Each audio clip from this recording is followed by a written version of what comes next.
ఈరోజు మన యొక్క ప్రసంగం యొక్క థీమ్ ఏంటంటే దేవుని యొక్క స్వరమును వినుట, హియరింగ్ గాడ్స్ వాయిస్. దేవుని యొక్క స్వరాన్ని వినుట. 22వ అధ్యాయము 1వ వచనం చదువుదాం. ఆ సంగతులు జరిగిన తరువాత దేవుడు అబ్రహామును పరిశోధించెను. ఎట్లనగా ఆయన అబ్రహామా అని పిలువగా అతడు చిత్తము ప్రభువా అనెను. అప్పుడు ఆయన, నీకు ఒక్కడై ఉన్న నీ కుమారుని అనగా నీవు ప్రేమించు ఇస్సాకును తీసుకొని మోరియా దేశమునకు వెళ్ళి అక్కడ నేను నీతో చెప్పబోవు పర్వతములలో ఒక దాని మీద దహన బలిగా అతన్ని అర్పించుమని చెప్పెను. తెల్లవారునప్పుడు అబ్రహాము లేచి తన గాడిదకు గంత కట్టి తన పనివారిలో చాలు ఈ మొదటి 1-2 వచనాలు చూద్దాం. ఆ సంగతులు జరిగిన తరువాత దేవుడు అబ్రహామును పరిశోధించెను. గుర్తుపెట్టుకోండి, ఇది శోధన కాదు, ఇదేంటి ఇక్కడ పరిశోధన అంటే it is just a test. It is not a trials, it is a test. ఇది ఒక పరిశోధన, పరీక్ష మాత్రమే. పరీక్షలు దేనికి నిర్వహిస్తారు చెప్పండి? ఫలితాల కొరకు. Very good, it's a good thing. పరీక్షలు దేని కొరకు అంటే మీరు ఏ మెట్టులో నిలబడి ఉన్నారు, మీరు చదివినటువంటి చదువులో ఏ ఫలితంలో ముగించబడుతుంది, మీరు ఎక్కడున్నారని తెలుసుకోవడం కొరకు కష్టపడి చదివిందంతా కూడా పరీక్షలు పెడతారు. చివరిన పరీక్ష పెట్టడం మంచిదా కాదా? అందరూ నాతో మాట్లాడండి. పరీక్ష పెట్టడం మంచిదా కాదా? ఒకవేళ ఈ పరీక్ష పెట్టడం మంచిదైతే దేవుడు మనల్ని పరీక్షించడం కూడా, ఆయన పరీక్షించినప్పుడు మరి మన నోరు నీకు నా మీద జాలి లేదా, నాకెందుకు ఈ శోధనని మీరు అనకూడదు. మరి మంచిది అన్నప్పుడు మళ్ళీ ఆ మాట అనకూడదు. ఇక్కడ దేవుడు అబ్రహామును పరిశోధిస్తున్నాడు, పరీక్షిస్తున్నాడు. ఎట్లనగా ఆయన అబ్రహామా అని పిలువగా. ఇక్కడ ఒక్కటే మాట అండి, ఆయన అబ్రహామా పేరుతో మాత్రమే పలికాడు. అబ్రహామా అని పిలువగా వెంటనే అబ్రహాము అక్కడ అంటున్నాడు కదా, ఏమన్నాడు? అందరూ చెప్పండి. చిత్తము ప్రభువా. అబ్రహాము దేవుని యొక్క స్వరాన్ని గుర్తించాడు. ఇక మరో ఆలోచన కానీ కన్ఫ్యూజన్ కానీ అక్కడ లేదు. అబ్రహాము దేవుని యొక్క స్వరాన్ని వినడానికి, ఇక్కడ దేవుడు యొక్క స్వరమేనదని గ్రహించడానికి అబ్రహాముకు ఎంతో సమయం పట్టలేదు. అక్కడ అబ్రహామా అని పిలువగా ఎస్ లార్డ్, చిత్తము ప్రభువా నేనున్నాను అని చెప్పగలిగిన స్థితిలో. ఆ సంగతులు అనే మాట, ఆ సంగతులు జరిగిన తరువాత అసలు ఆ సంగతులు అంటే ఏంటని 20 కానీ మనం చూసినట్లయితే హాగర్ ఇష్మాయిల్ రక్షించడం కానీ, అబీమెలెకుతో ఒడంబడిక చేయడం కానీ, బోలెడన్ని జరిగిన తరువాత ఇన్ని స్థితుల మధ్యలో దేవుడు ఆల్రెడీ అక్కడ అబ్రహామును దీవించేశాడు. ఎట్లాగా? కొన్ని 100 సంవత్సరములు ఒక అద్భుతము కొరకు వేచి ఉన్నటువంటి అబ్రహాము జీవితంలో Abraham he received a miracle. ఆ అద్భుతాన్ని తను పొందుకున్నాడు. అన్నీ అయిపోయిన తరువాత దేవుడు అబ్రహామును పరిశోధించాలనుకున్నాడు. మనకి ఏమీ లేనప్పుడు దేవుడు మనల్ని పరిశోధిస్తాడనంటే కాదు. పరీక్ష ఎప్పుడు జరుగుతుందంటే మీరు చదువుకున్న తర్వాత పరీక్ష జరుగుతుంది. ఏమీ నేర్పించకుండా, ఏ పాఠాలు మీకు చెప్పకుండా, మీకు అసలు ఏమాత్రము జ్ఞానము ఆ పర్టికులర్ సబ్జెక్ట్స్ని బట్టి లేకుండా పరీక్ష పెడతానంటే దానికి ఒక అర్థం అనేది ఉండదు. దేవుడు కూడా ఒక మనిషిని ఎప్పుడు పరీక్షిస్తాడనంటే, ఎప్పుడు పరిశోధిస్తాడనంటే ఆయన సమస్తమును ఇచ్చి పరిశోధిస్తాడంట ఆయన. ఇక్కడ అబ్రహాము జీవితంలో కూడా అవన్నీ జరిగిన తర్వాత, ఆయన ఏం కావాలో కోరుకున్న తర్వాత, అన్నిటినీ ఆయన చూసిన తరువాత, పొందుకున్న తరువాత, ఇప్పుడు దేవుడు అబ్రహాము యొక్క విశ్వాసము ఇంకా పొందుకున్న దాని మీద ఉందా, ఇచ్చిన వాని మీద ఉందా పరీక్షిస్తూ ఉన్నాడు ఆయన. చాలాసార్లు మన జీవితంలో మనం పొందుకున్న దాని తరువాత విశ్వాసపు కొలతలనేవి తగ్గిపోతూ ఉంటాయి. చాలామంది జీవితంలో ఈ లోకమంతే. అందుకని దావీదు అంటున్నాడు కదా, నాకు ఎక్కువ ఇవ్వకు, తక్కువ ఇవ్వకు, నాకు చాలినంత మాత్రమే నాకు ఇవ్వు. ఈ మధ్యలో నా ప్రార్థన అదే అయింది, ప్రభువా మరీ ఎక్కువగా వెళ్ళిపోయి అసలు సూపర్గా టాప్గా అలాగా ఇలాగా వెళ్ళిపోయి అది వద్దు, అలాగని అసలు ఏమీ లేకుండా వద్దు, కానీ ఈ హృదయానికి నీ కోసం సేవ చేస్తానని తృప్తితో ఉండే ఆ ప్రయాణాలు ఇవి తండ్రి. ఆ ప్రజల కొరకు ఏదైనా నీ యొక్క నా రాజ్యమును వారి మధ్యలో కనబరచగలిగిన పరిచయనివ్వు తండ్రి. నీ కొరకు నీకు ఇష్టమైనటువంటి పాత్రగా జీవించేటటువంటి కృపనివ్వు తండ్రి. దేవుడు ఎప్పుడు కూడా ఆయన అన్నిటిని ఇచ్చిన తర్వాత పరీక్ష అనేది అప్పుడే వస్తుంది. ఇక్కడ అబ్రహాము జీవితంలో కూడా అప్పుడే వచ్చింది. అయితే అబ్రహాముకు దేవుడికి ఉన్నటువంటి ఆ యొక్క కనెక్షన్ ఎంత గొప్పదంటే, ఒక్క మాటతోని అబ్రహామా అని పిలువగానే ఎస్ లార్డ్, చిత్తం ప్రభువా ఉన్నాను అని చెప్పగలిగిన స్థితిలో అబ్రహాం ఉంటూ ఉన్నాడు. మన చుట్టూ కూడా గందరగోళమైన పరిస్థితులు, ఏది కూడా క్లారిటీ లేదండి. అన్ని చోట్ల కన్ఫ్యూజన్, నకిలీ పరిస్థితులు, భక్తిలో కూడా ఏర్పడిపోయినటువంటి స్థితిగతులు, సంఘాల్లో కూడా ఈ రోజున విశ్వాసులలో విశ్వాసం ఉండుట నేను కనుగొందునా అని చెప్పే భయంకరమైన పరిస్థితులు. ఈరోజు ఆరాధనలు అనే పేరుతో, యేసు అనే పేరుతో, పరిశుద్ధాత్మ అనే పేరుతో అసలు యేసు ప్రభువే మహిమపరచబడని ఆరాధనలు చేస్తున్నారు చాలా చోట్ల. పరిశుద్ధాత్మ లేనటువంటి ఆరాధనలు చేస్తున్నారు చాలా చోట్ల. మనిషి దేవుడైపోయిన స్థితిగతులలో ఈరోజు క్రైస్తవ ప్రపంచం కూడా ప్రయాణం చేస్తుందని చెప్పడంలో అనేక చోట్ల సందేహం లేదు. అలాంటి ఈ తరుణాలలో ఎటు చూసినా కానీ నెబుకద్నెజర్ రాజు వంటి ఆజ్ఞలు కలిగిన పరిస్థితి చుట్టూ ఉన్నప్పటికీ కూడా, స్థితిగతులన్నీ తారుమారైనప్పటికీ కూడా, మరి ప్రభువు ఈ నకిలీ ప్రపంచంలో చుట్టూ కన్ఫ్యూజన్స్ మధ్యలో, ఇన్ని గోళల మధ్యలో, ఒకవైపు మీడియా డామినేటింగ్ సిస్టమ్గా ఉంటుంది, ఒకవైపు మనుషులు డామినేటింగ్ సిస్టమ్గా ఉంటూ ఉన్నారు, మరొక వైపు డబ్బులు డామినేటింగ్ సిస్టమ్గా ఉంటుంది. ఒక మనిషిలోని ఆంతర్య డామినేట్ చేయడానికి ఈరోజు ప్రపంచంలో చాలా విషయాలు ఉన్నవి. అది బయట చూస్తారు చాలామంది, కానీ మీకు ఒక మాట చెప్పనివ్వండి, అది మీలో కూడా ఉంటూ ఉన్నది. అది మీ అహమే కావచ్చు, మీ దురుద్దేశమే కావచ్చు, మీ నోటి మాటలే కావచ్చు, మీ చెడు నడవడికలే కావచ్చు, లేకపోతే రెండు నాలుకలు కలిగిన ద్వంద్వ ధోరణి కూడా కావచ్చు. దేవుడు దానిని మెచ్చట్లేదు. ఒకసారి చూద్దామా, గలతీయులకు రాసిన పత్రిక 5వ అధ్యాయము 19వ వచనము. ప్రభువుకు అయిష్టమైన, అసహ్యమైనటువంటి, దేవుడు మెచ్చినటువంటి, ఆత్మకార్యములు కానటువంటి విధానాలను ఒకసారి చూద్దామా. ఏ రీతిగా ఈరోజు దేవుని యొక్క సంఘము అనేక విషయాలతో బయటకు రాలేక, విడుదల పొందుకోలేక, కొట్టుమిట్టాడుతూ దేవుని స్వరాన్ని వినలేకుండా ఉన్నది. ఒకసారి మనం అక్కడ చెక్ చేద్దామా. శరీర కార్యములు స్పష్టమై ఉన్నవి, అవేవనగా జారత్వము, అపవిత్రత, కాముకత్వము, విగ్రహారాధన, అభిచారము, ద్వేషములు, కలహము, మత్సరములు, క్రోధములు, కక్షలు, భేదములు, విమతములు, అసూయలు, మత్తతలు, అల్లరితో కూడిన ఆటపాటలు మొదలైనవి. వావ్, ఇక్కడ ఎన్ని మాటలండి. ఇవేవి కూడా బయట దాని గురించి మాట్లాడట్లేదు. బయట ఉన్నటువంటి చాకులు వంటి పరిస్థితులను చెప్పుకొని చాలామంది అపవాది చేతిలో ఇంకా కృంగిపోయిన పరిస్థితిలో ఉంటూ ఉండగా, వాక్యం చాలా బాహాటంగా తెలియచేస్తున్నది. నిన్ను క్రీస్తుకు దగ్గరకు రానివ్వకుండా, ఆయన స్వరాన్ని విననివ్వకుండా, ఆయనతో లోతైన సంబంధం కలిగకుండా చేసేది బయట దాన్ని నువ్వు వెతుకుతున్నావేమో, కానీ నీ లోపలే గూడు కట్టుకుపోయినటువంటి ఒక తెలియని ఒక కోణము కూర్చుండిపోయినది. దానితోటి మనం డీల్ చేసుకోగలగాలి. అబ్రహామును దేవుడు ఇక్కడ పరిశోధించే ముందు ఎన్నో పరిస్థితుల గుండా అబ్రహామును తీసుకెళ్ళాడు. ఆయన విశ్వాసానికి తండ్రిగా, నాందిగా అబ్రహామును బైబిల్లో మనం చూస్తూ ఉంటాము. దేవుడు ఏ మనిషినైనా కానీ ఆయన మాట్లాడే ముందు, ఆయన అన్నిటిని ఇచ్చిన తరువాత, అన్ని పరిస్థితుల గుండా తీసుకెళ్ళిన తరువాత మాత్రమే ఆ స్వరమును వినగలిగిన కృపను ఇక్కడ అబ్రహాం పొందుకున్నాడు. It shows the relationship between God and Abraham. అబ్రహాముకును దేవునికి మధ్యలో ఉన్నటువంటి ఆ యొక్క సంబంధమును ఇక్కడ చూపిస్తూ ఉన్నది.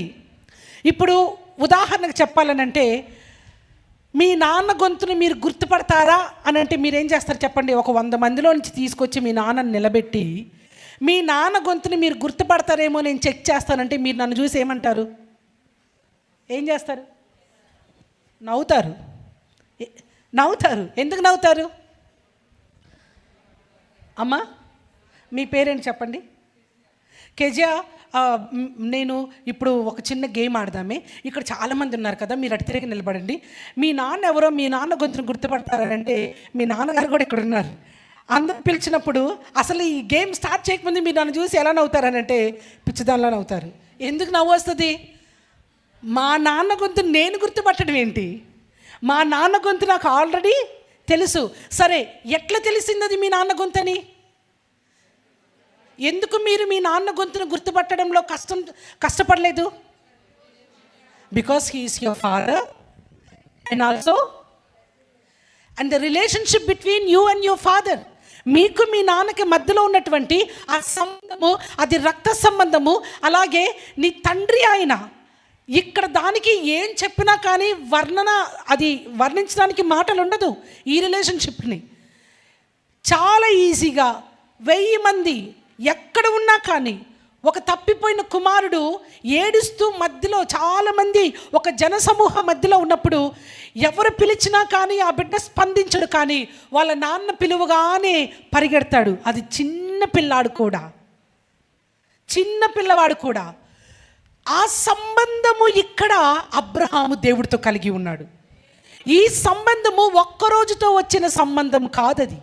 ఈ సంబంధము ప్రతిరోజు దేవునితో మాట్లాడుతూ, దేవునిలో ఆయన తనను ఏ రీతిగా పటిష్టపరచుకున్నాడో, నిర్దేశించుకున్నాడో దానిని బట్టి ఈ సంబంధం ఏర్పడింది. అంత మాత్రమే కాదు, ఇక్కడ రక్త సంబంధము కూడా. అంటే విశ్వాసముతో ఆయన దేవునితోటి ఒడంబడిక చేయబడిన వ్యక్తిగా కూడా ఇక్కడ కనబడుతూ ఉన్నాడు.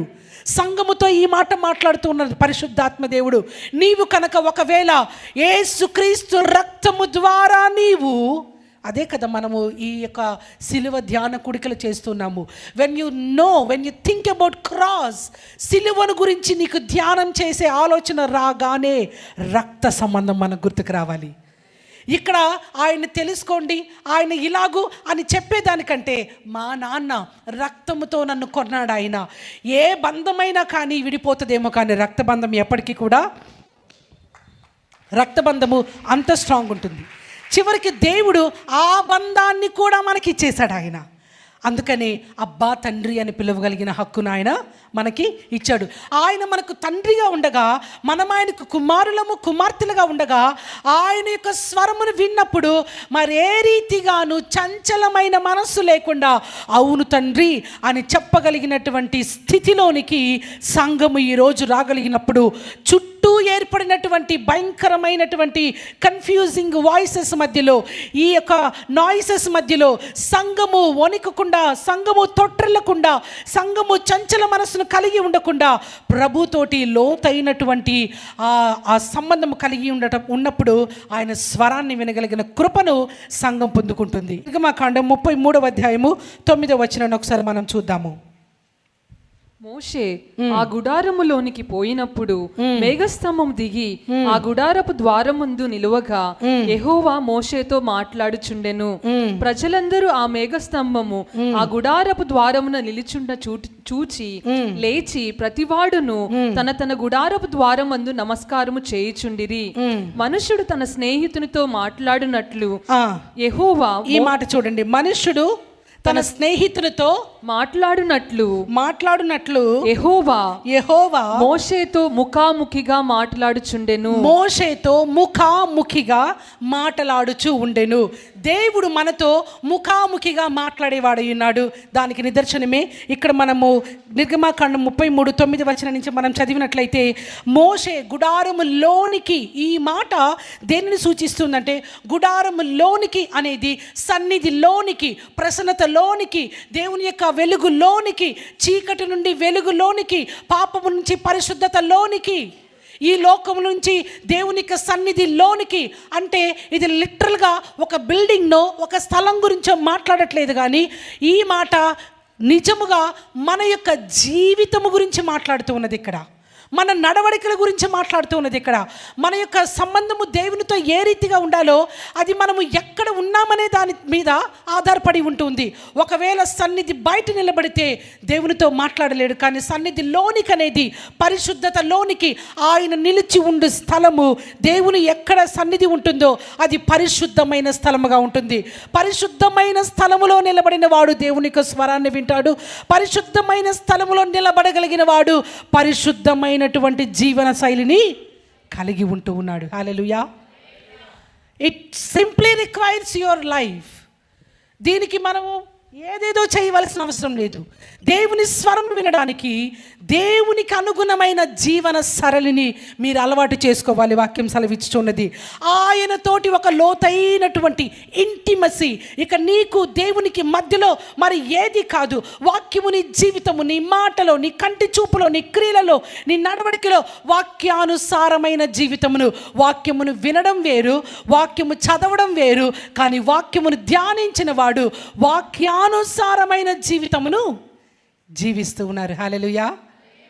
అది అంతేనా? పర్లేదు, దట్స్ ఓకే. ఇటు చూడండి, అందరూ కూడా వాక్యానుసారమైన జీవితము దేవునితోటి ఒక లోతైనటువంటి సంబంధమును కలుగు చేస్తూ ఉంటుంది.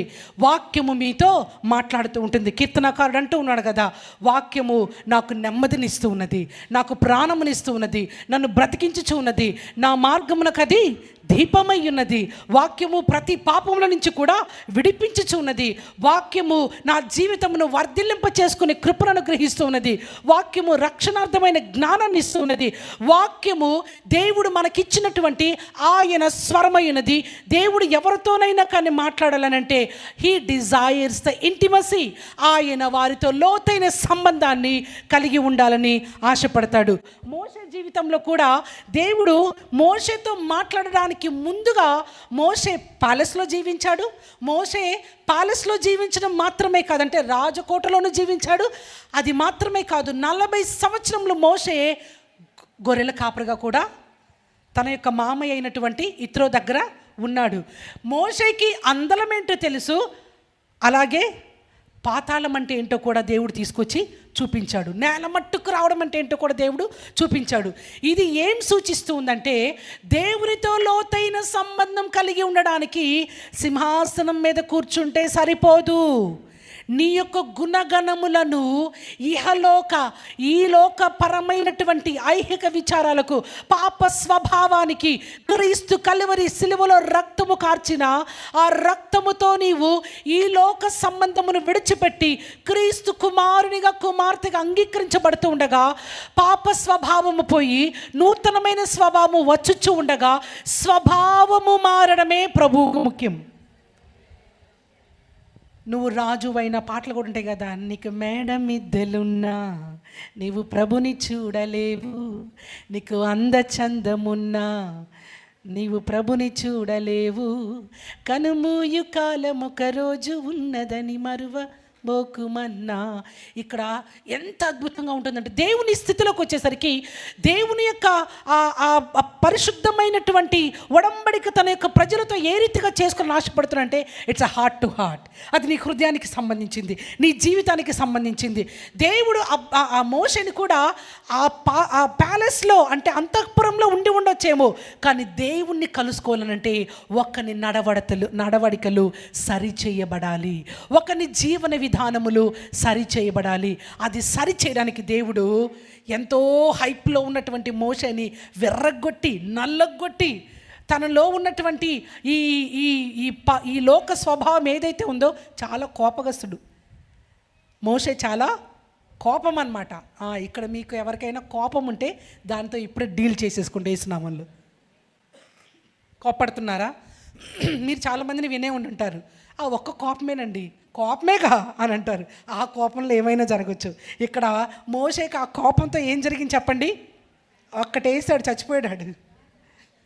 నీ కోపమే నీకు. He deals with our character. దేవుడు మన యొక్క గుణగణాలను డీల్ చేయాలని ఆశపడుతూ ఉన్నాడు. మనం అనుకుంటాము చాలా సామర్థ్యాలు కలిగి ఉండి, చాలా ఎబిలిటీస్, అసలు నా తోపులేరు, నేనున్నటువంటి నా సామర్థ్యతలేంటి, నా నైపుణ్యతలేంటి, నాకున్నటువంటి ఈవులేంటి, వరాలేంటి, నా అభిషేకం ఏంటి అనేది కాదు దేవుడు చూసేది. నీ గుణగణము దేవుడికి కావాలి. ఇక్కడ మోషేతో మాట్లాడడానికంటే ముందు దేవుడు మోషేని విరగ్గొడుతున్నాడు. ఆయనకు అయిష్టమైన కార్యములేవో మనం చదువుకున్నాము. ఏంటంటే అవి 19వ వచనంలో ఆ రీతిగా ఉన్నవి. మరి 22వ వచనంలో చూసినట్లయితే ప్రేమ, సంతోషము, సమాధానము, దీర్ఘశాంతము, దయాళుత్వము, మంచితనము, సాత్వికము, ఆశానిగ్రహము, ఈ గుణాలన్నింటినీ కూడా దేవుడు తన యొక్క సంఘంలో చూడాలని ఆశపడుతున్నాడు. ఈ గుణాలను ప్రాక్టీస్ చేసినప్పుడు అది దేవునికి కావాలి. అదే దేవునికి ఒక సుగంధమైనటువంటి వాసనగా కూడా మారుతూ ఉన్నది. He requires the intimacy. ఆయన మనతోటి జతపరచబడాలన్నప్పుడు ఆయన మన గుణగణాలనే చూసేవాడై ఉన్నాడు. అందుకని యేసుక్రీస్తు కూడా అంటున్నాడు, చర్చ్ ఈ రోజున నన్ను చూసి నేర్చుకోండి, నా దగ్గర నుంచి విషయాలను మీరు తెలుసుకోండి. యేసుక్రీస్తు స్వయంగా అంటున్న మాట, నన్ను చూసి నేర్చుకోండి. ఆయన ఏం నేర్చుకోమంటున్నాడు సంఘాన్ని ఈ రోజున? దయ్యాలు వెళ్ళగొట్టడం నేర్చుకోమంటున్నాడా? ఆయన ఏం నేర్చుకోమంటున్నాడు? ప్రవచనాలు చెప్పడం నేర్చుకోండి నా నుంచి అంటున్నాడా? లేదా స్వస్థతలు చేయడం నా నుంచి నేర్చుకో? అవన్నీ వస్తాయి. కానీ ఆయన ప్రాముఖ్యంగా ఆయన దృష్టి పెట్టినది సంఘం మీద సరైన నడవడిక, నా నుంచి తగ్గింపును, నా నుంచి సాత్వికమును నేర్చుకోండి. నా కాడిని మోయడం చాలా సులువే. నా నుంచి మీరు నేర్చుకోవాల్సింది, నేను దేవునిలాగా ఉండాలి, నేను ఆయనలాగా అయిపోవాలి. ఈరోజు చాలామంది బయట ప్రజలను చూసి యేసుక్రీస్తులాగా మారాలి అనుకోవడం కంటే సంఘము నేను ఆయనలాగా మారాలి, ఈమెలాగా పాడాలి, ఈయనలాగా ఉండాలి. కమాన్, దేవుడు అంటున్నాడు మీరు ఎవరిలాగా కాదు, ఆయన గుణగణములు మనము ఆయన వలె మారాలనంటే ఆయన గుణగణాలను మీరు స్వతంత్రించుకోవాలి. ఆయన హృదయమును మీరు ధరించుకోవాలి.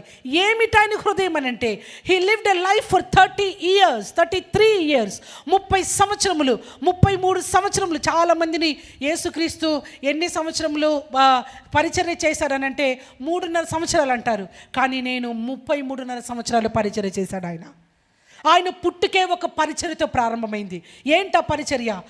ఎంతో భయంకరమైన దిశలో ఈ ప్రపంచము ముందుకు ప్రయాణం చేస్తున్నప్పుడు, పాపముతో కొట్టుమిట్టాడుతూ ఉన్నప్పుడు, పరిశుద్ధత ఎక్కడ కనబడలేదన్నప్పుడు, దేవుడు సృష్టించిన రీతిగా ఈ సృష్టి కనబడలేదన్నప్పుడు, భూమి నిరాకారంగాను శూన్యముగాను ఆ రూపమును కోల్పోయి అక్కడ ఖాళీ చేయబడిన పరిస్థితిలో భూమి ఆయన సృష్టిగా లేనప్పుడు, ఆ సృష్టి అంటే మనుషులను కూడా ఆయన తయారు చేసుకున్నది కంప్లీట్ అలైన్మెంట్ అంతా తప్పిపోయినప్పుడు, ఈ మనిషి దేవుడు ఎలా బ్రతకాలి మనిషిని ఆయన సృష్టించుకున్నాడో అలా కాకుండా సాతాను చేతిలో పడి కొట్టుమిట్టాడుతూ ఉన్నప్పుడు వారిని విడిపించి ఒక మంచి జీవితం ఎలా జీవించాలో ఆయన ఆ జీవితమును చూపించడానికి మరియ గర్భమున ఏ పాపము లేకుండా జన్మించాడు.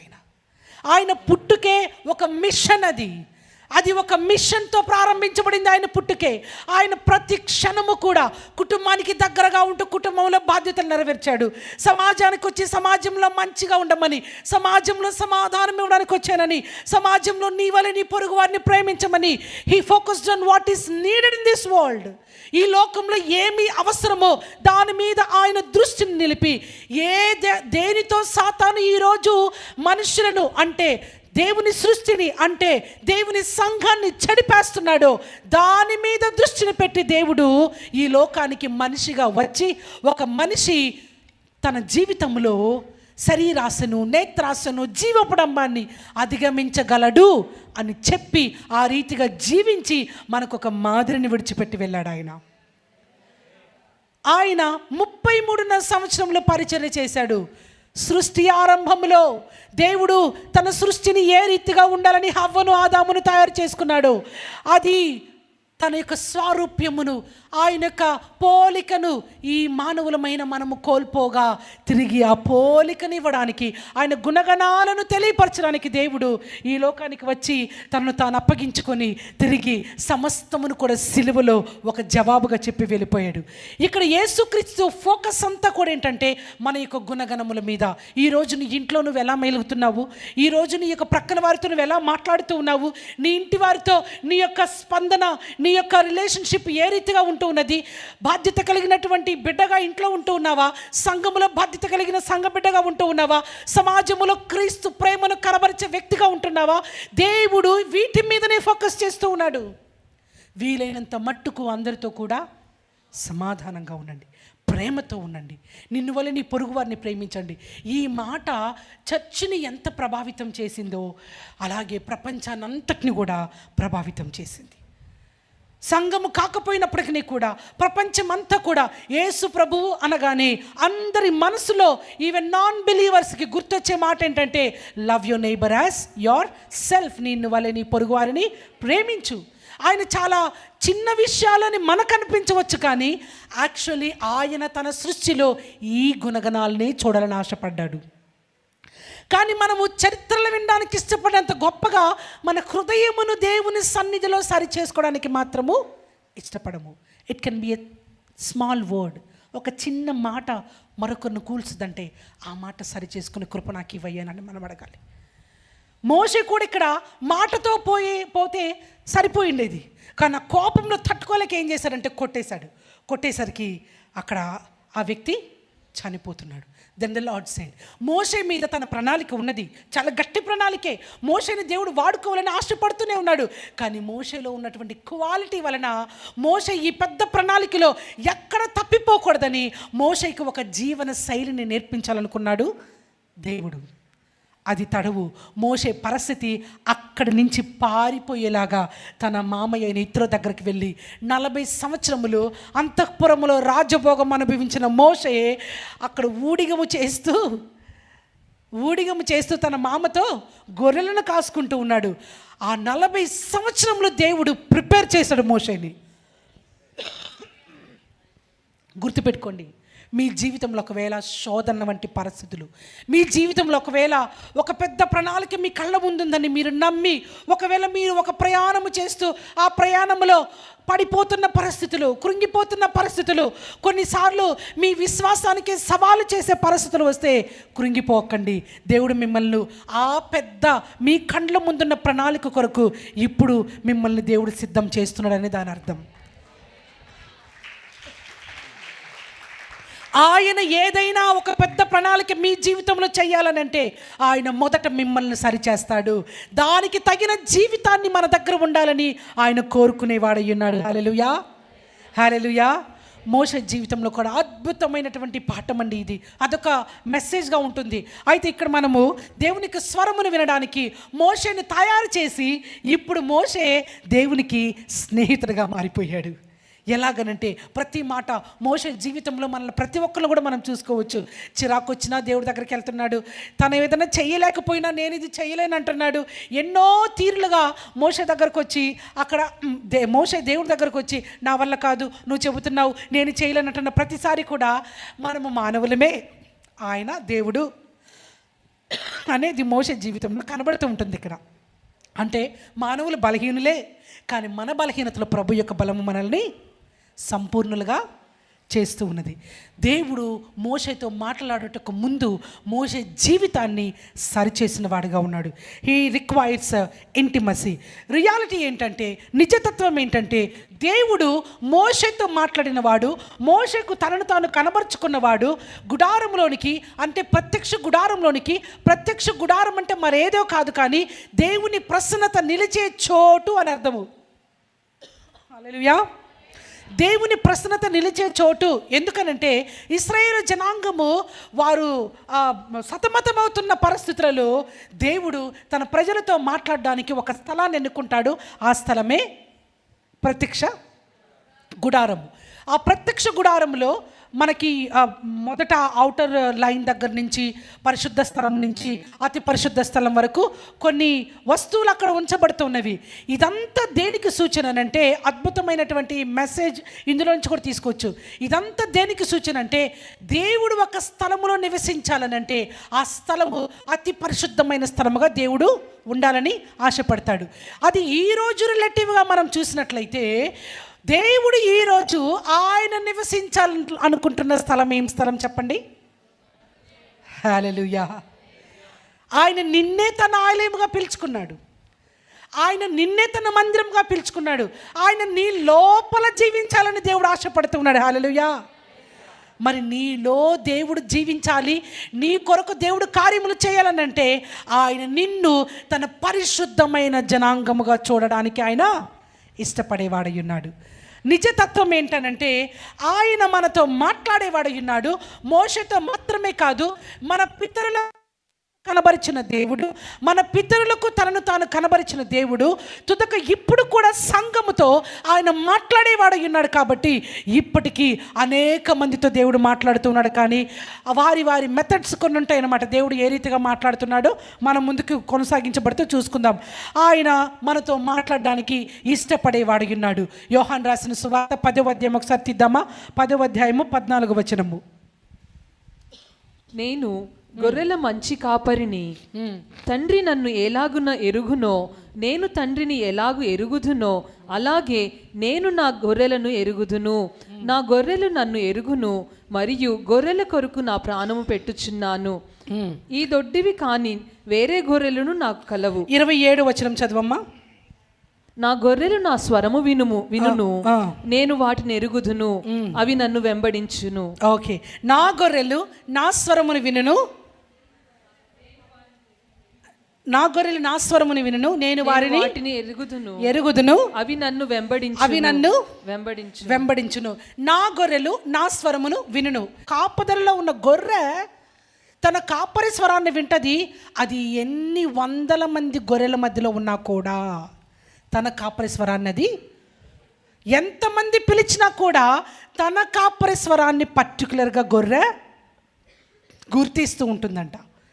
ఇక్కడ క్రీస్తు గొర్రెల కాపరి గొర్రెకి ఉన్న సంబంధాన్ని చూపిస్తూ సంఘమును పోలిక ఇస్తూ ఉన్నాడు. ఆయన మన కాపరి ఉండగా మనము దేని గురించి కూడా భయపడవలసిన అవసరము లేదు. అలాగే కాపరి చేతిలో దుడ్డుకర్ర ఉంటుంది. ఆ దుడ్డుకర్ర గొర్రె కొరకు, గొర్రెను ఒకవేళ ఆపదలోకి వెళ్ళింది అనుకోండి కాపాడడం చేస్తుంది. అలాగే గొర్రెకు ఇన్స్ట్రక్షన్స్ ఇవ్వాలన్నప్పుడు, మార్గము చూపించాలన్నప్పుడు, దిశ నిర్దేశించబడాలన్నప్పుడు కూడా ఆ యొక్క దుడ్డుకర్ర నేర్పిస్తూ ఉంటుంది, చూపిస్తూ ఉంటుంది, గైడ్ చేస్తూ ఉంటుంది, కాపాడుతూ ఉంటుంది, నడిపిస్తూ ఉంటుంది. గొర్రె యొక్క కాపరికి ఉన్న సంబంధం మరేంటంటే, ఒకవేళ ఇప్పుడు 100 గొర్రెలను కాసుకునే కాపరి ఉన్నాడు అనుకోండి, ఆ కాపరి ఆ గొర్రెల మందలో ఏ గొర్రె ఏ రకమైనటువంటి, ఒకవేళ అనారోగ్యంతో బాధపడుతుందా, లేకపోతే ఏ పోషక విలువలతో బాధపడుతుంది, నేను ఈ గొర్రెకి ఏం పెట్టాలి, ఈ గొర్రెని నేను ఎలా చూడాలి, ఈ గొర్రెకి ఏ రకమైన ఫీడింగ్ ఇవ్వాలో కాపరికి ఆటోమేటిక్గా అర్థమైపోతుంది. ఇది అద్భుతమైనటువంటి పోలిక సంఘానికి. రోజున నువ్వు ఒకవేళ ఈ సంఘ బిడ్డవైతే ఈ సంఘంలోనే ఉండు. నీ కాపరికే తెలుసు నువ్వు ఏ రీతిలో ఎట్లా నిన్ను పోషించాలో. ఈ సంఘము ఒకవేళ నీదైతే ఇక్కడ కానీ నువ్వు పోషించబడుతూ పెంచబడుతూ ఉంటే ఈ సంఘంలో నిలబడడానికి ఈ సంఘ కాపరి నీ గురించి తెలుసు కాబట్టి సంఘానికి అంటు కట్టబడి ఉండడానికి గురించి ఇది సూచిస్తూ ఉంది. ఇక్కడ గొర్రె పిలిచినప్పుడు కాపరి ఇది నా కాపరిని గ్రహిస్తూ ఉంటుంది. ఆ పోలిక ఈ రోజున నిజతత్వం ఏంటంటే, మనము ప్రభు యొక్క స్వరానికి ఒకవేళ అలవాటు పడ్డామనంటే, ఆయన వాక్యం చదువుతున్న ప్రతిసారి కూడా దేవుని మాట మనతో మాట్లాడుతున్నప్పుడు మనం ఆటోమేటిక్గా ప్రభు స్వరమును వినగలిగిన కృపను మనము పొందుకుంటూ ఉన్నాము. My sheep will know my voice, నా గొర్రె నా స్వరమును వింటుంది. ప్రతిదినము ఈ స్థలములో మనం ఆయన యొక్క స్వరాన్ని వినడానికి వేగిరపడి సంఘములో అంటు కట్టబడిన వారమై ఉండగలగాలి. My sheep will listen to my voice. ఏంటి రియాలిటీ? దేవుడు మనందరితో కూడా వ్యక్తిగతంగా మాట్లాడడానికి ఇష్టపడేవాడై ఉన్నాడు. ఆయన వ్యక్తిగతంగా ప్రతి ఒక్కరితో మాట్లాడడానికి, ఆయన ప్రధాన కాపరిగా ఉండగా ఆయన పిల్లలమైన మనతో దేవుడు మాట్లాడడానికి ఇష్టపడేవాడు. అయితే ఆయన ఏ రీతిగా మాట్లాడడానికి ఇష్టపడుతున్నాడంటే, మనతో సంబంధము, ది కమ్యూనికేషన్ చూసినట్లయితే మన ప్రతి ప్రశ్నకు జవాబునిచ్చే ఇవ్వడానికి ఆయన సిద్ధంగా ఉంటూ ఉన్నాడు. మన ప్రతి దారులను, ఈ దారిని నువ్వు నడువు, ఇలా వెళ్ళు, ఇక్కడ పచ్చిక ఉంది, లేకపోతే ఇట్లా వెళ్తే నీకు అపాయం కలుగుతుంది. ఆయన మాట మన మార్గమునకు, మన త్రోవకు వెలుగుగా ఉండి చీకటిని పారద్రోలి వెలుగును నడిపించే వాక్యముగా ఉంటున్నది. కీర్తనలు 103:7 చూసినట్లయితే, ఆయన తన సమస్త మార్గములను తన సంఘమునకు తెలియచేసేవాడై ఉన్నాడని అద్భుతమైన మాట. మోషేకు ఏ రీతిగా దేవుడు ఆయన కార్యములను తెలియచేశాడో, తన యొక్క ప్రజలకు కూడా ఆయన తెలియచేసేదానికి ఇష్టంగా ఉన్నాడు. ఆయన యొక్క గుణగణములను ఈ స్థలంలో మనం చూడగలము. ఆయన యొక్క చిత్తమును మనం ఎప్పుడైతే దేవునితోటి సంబంధము కలిగి ఉంటామో, ఆయన హృదయంలో ఉన్నటువంటి పరిస్థితులను నెరవేర్చగలిగిన కృపను సంఘము పొందుకుంటూ ఉన్నది. చదవండి కీర్తనలు 103:7. ఆయన మోషేకు తన మార్గములను తెలియజేసెను, ఇశ్రాయేలు వంశస్థులకు తన క్రియలను కనుపరచెను. యెహోవా దయాదాక్షిణ్య పూర్ణుడు. చాలు, మోషేకు తన మార్గమును తెలియజేసెను, ఇశ్రాయేలు పిల్లలకు తన యొక్క క్రియలను కనబరచెను. దేవుడు ఆ దినము మాత్రమే కాదు, ఇప్పటికీ తన రక్తమును పెట్టి తన యొక్క కుమారులుగా కుమార్తెలుగా మనలను ఎన్నుకున్న ఆయన ఇప్పటికీ తన సంఘము కొరకు ప్రాణం పెట్టి తిరిగి లేచి పునరుత్థాన శక్తినిచ్చిన ఆయన మనము ఏ రీతిలో నడవాలో మనకు మార్గములను తెలియచేయడానికి దేవుని యొక్క రక్షణ ఎప్పుడు కూడా మనకు ముందుగానే ఉంటున్నది. ఆయన మనల్ని నడిపించేవాడు ఉన్నాడు. కానీ ఈ రోజున సంఘము సైతము కేవలము పేరును మాత్రమే ధరించుకొని, పేరుకు మాత్రమే ఆయనలో నిజమైనటువంటి ఆత్మను కలిగి లేకుండా లోకానుసారమైన జీవితాన్ని జీవించేవారు కూడా లేకపోలేదు. దేవుడు కడవరి కాలంలో ఆయన మాటతో మనము బ్రతుకున్నట్లుగా ఆయన మార్గములను తెలుసుకోవడానికి వాక్యముతోటి అంటుకట్టబడిన జీవితంలో మనం కలిగి ఉండాలని దేవుని యొక్క ఆత్మ మనకు బోధించుచు ఉన్నది. అంత మాత్రమే కాదు, ఆయన యొక్క సంబంధము మరి ఇంకా దేని రూపంగా మనం పటిష్టపరచబడగలమంటే అదే నిర్గమకాండం 33వ అధ్యాయము 11వ వచనంలో మనం ఆల్రెడీ చదువుకున్నాము. దేవుడు మోషేతో మాట్లాడినట్లు ముఖాముఖిగా ఆయన మాట్లాడడానికి ఇష్టపడుతున్నాడు తన యొక్క వాక్కు ద్వారా. సో ఆయన యొక్క సంబంధము మనకు మొదటిగా ఆయన యొక్క సంభాషణ ద్వారా, రెండవది ఆయన ఒడంబడిక ద్వారా. ఆయన ఏ రీతిగా మోషేతోటి ఒక ఒడంబడిక చేసుకొని నేను నీతో మాట్లాడే విషయాలు నువ్వు ఇశ్రాయేలు జనాంగానికి చెప్పాలని చెప్పినాడు, నిబంధన ద్వారా మనతో మాట్లాడతాడు. రెండవది ఆయన మనతో తన సంబంధమును ఆయన సంభాషణ ద్వారా కూడా, అంటే ఆయనతో మనం మాట్లాడుతూ మనం ఆయనతో మాట్లాడుతూ ప్రార్థన ద్వారాను సంఘంలో అంటుకట్టబడిన తీరు ద్వారా దేవుడు మనతో తన యొక్క సంబంధమును పటిష్టపరిచేవాడైనాడు. అయితే దేవుడు మనతో మాట్లాడాలనంటే సంఘానికి కూడా కొన్ని కండిషన్స్ని అప్లై చేస్తూ ఉన్నది. ఇక్కడ దేవుడు మనతో మాట్లాడడానికి దేవుడు మన దగ్గర నుంచి కొన్ని క్వాలిటీస్ని ఎక్స్పెక్ట్ చేస్తూ ఉన్నాడు. అది ఆల్రెడీ మనం చూసుకున్నాం. కానీ చాలా క్లియర్గా డీటెయిల్డ్గా కొన్ని విషయాలు మీతో మాట్లాడి నేను ముందు కొనసాగించబడాలని ఆశపడుతూ ఉన్నాను. దేవుడు సంఘముతో మాట్లాడడానికి సంఘము ఆయనకి ఇష్టమైన రీతిలో జీవించాలని ఆశపడుతూ ఉన్నాడు. మొదటిగా మత్తయి రాసిన సువార్తలో 7వ అధ్యాయము 21వ వచనంలో చూద్దాము. ఆయన యొక్క దైవ చిత్తములో దేవుని యొక్క లార్డ్షిప్ అనంటే దేవుని యొక్క ప్రభుత్వ ఆ పరిపాలనకు, ప్రభు యొక్క పరిపాలనకు, ప్రభు పరిపాలించే విధములో సంఘము ఉండాలని దేవుడు ఆశపడుతూ ఉన్నాడు. చదువుదామా మత్తయి సువార్త 7వ అధ్యాయము 21వ వచనము. ప్రభువా ప్రభువా అని నన్ను పిలుచు ప్రతివాడును పరలోక రాజ్యములో ప్రవేశింపడు గాని పరలోకమందున్న నా తండ్రి చిత్తము ప్రకారము చేయువాడే ప్రవేశించును.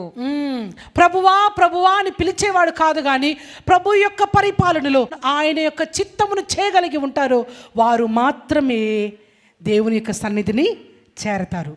ఇక్కడ కొన్ని కండిషన్స్. సంఘము దేవుని యొక్క స్వరమును ఈ గలిబిలి చేసేటటువంటి పరిస్థితులలో, కన్ఫ్యూజన్స్ తీసుకొచ్చే ఈ స్థితిగతులలో, ప్రపంచమంతా కూడా ఏది మంచో ఏది చెడో అర్థం కాని స్థితిలో సంఘము కూడా మభ్యపెట్టబడి వెళుతున్నటువంటి ఈ కాలంలో దేవుని యొక్క స్వరమును వినగలిగిన సంఘముగా ఒక సంఘము ఉండాలనంటే ఆ సంఘము దేవుని యొక్క పరిపాలన కిందికి రావాలి.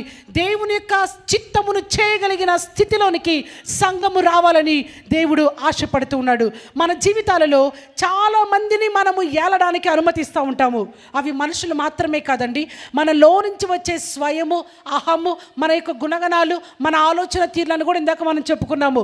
అయితే అసలు దేవుని చిత్తము చేయడము ఒక్క విషయంతోనే ముడిపడి ఉంటుందా, లేదా మన జీవితాంతము మన జీవిత కాలమునకు సరిపడిన అన్ని స్థితులలో కూడా దేవుని చిత్తం మనతో ఉంటుందని చూసుకున్నట్లయితే 2వ దశలోకి రాసిన పత్రిక 5వ అధ్యాయము 18వ వచనంలో అద్భుతమైన మాట ఉంటుంది.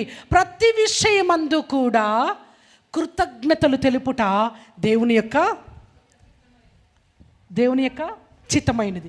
ప్రతి విషయమందు కూడా మనము శ్వాసించుచున్న దానికి, మనము జీవించుచున్న దానికి, మనకి ఇవ్వబడిన ప్రతి విషయము కొరకు, శ్రమల కొరకు, సంతోషము కొరకు, ఆత్మ కొరకు, అభిషేకము కొరకు, కుటుంబము కొరకు, బయట స్నేహితుల కొరకు, అన్ని విషయములలో మనము అనుకున్న దానికి, మన లోపల మదన పడుతున్న విషయాల్లో కానీ ప్రభు పాదాల ముందు పెట్టి, ప్రభువా నన్ను ఈ రోజున నీ సన్నిధిలో జీవింప చేయగలిగిన కృపను మీరు ఇచ్చి ఉన్నారు. మరి ఈరోజు నీ చిత్తానుసారంగా నేను జీవించడానికి నాకు సహాయం వ్యాయామం చేయండి. ఆయన మనతో మాట్లాడినట్లుగా నువ్వు ఎప్పుడైతే బలిపీఠము యొద్దకు వెళ్ళి నీ హృదయమును ప్రభు ముందు పరుస్తూ ఉన్నావో ఆయన నీతో మాట్లాడేవాడు ఉన్నాడు.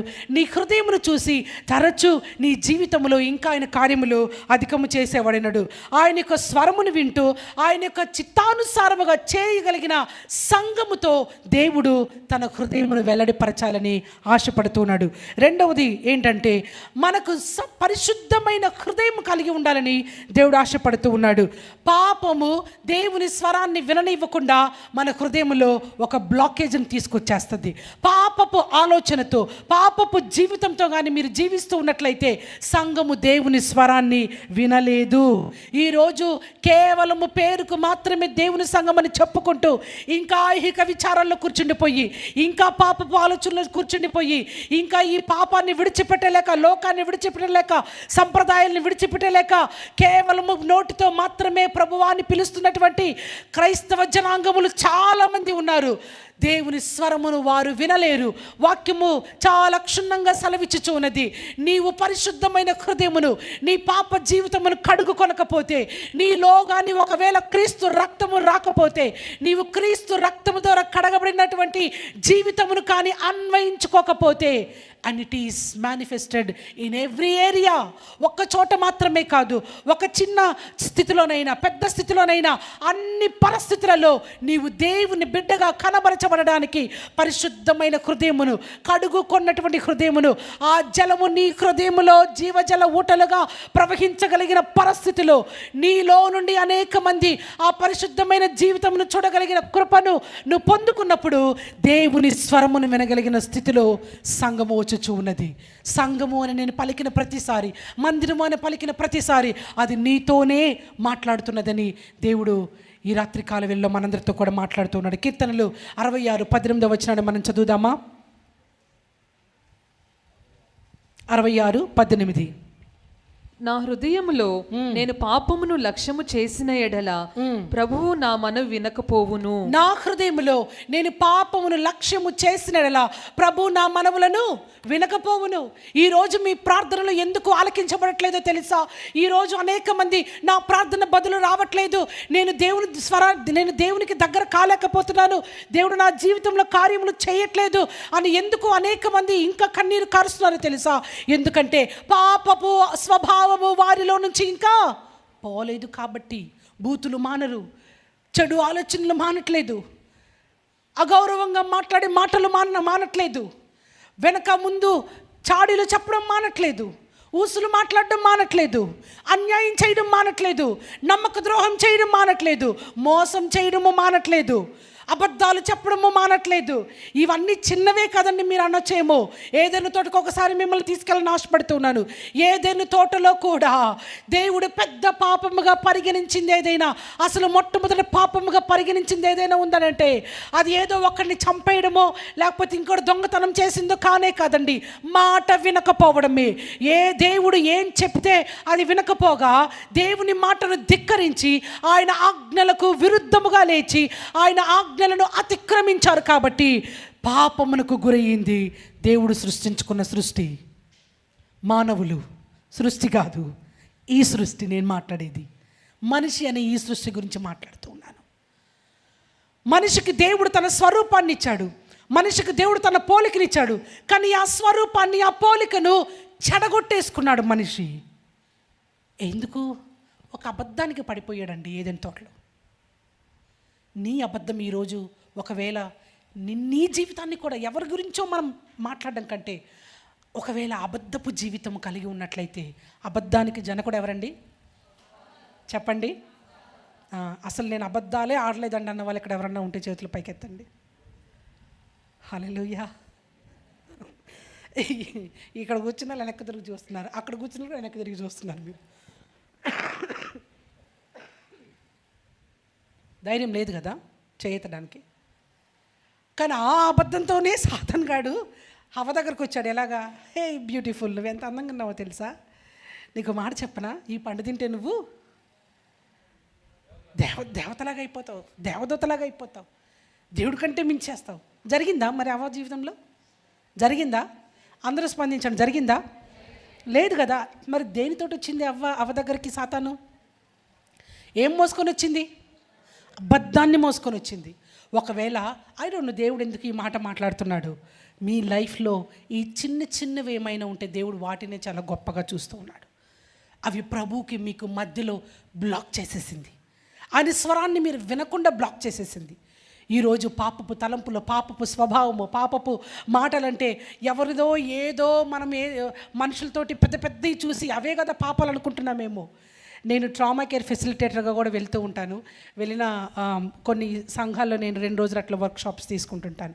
అంటే సోల్ కేర్ టీచింగ్స్ అనమాట.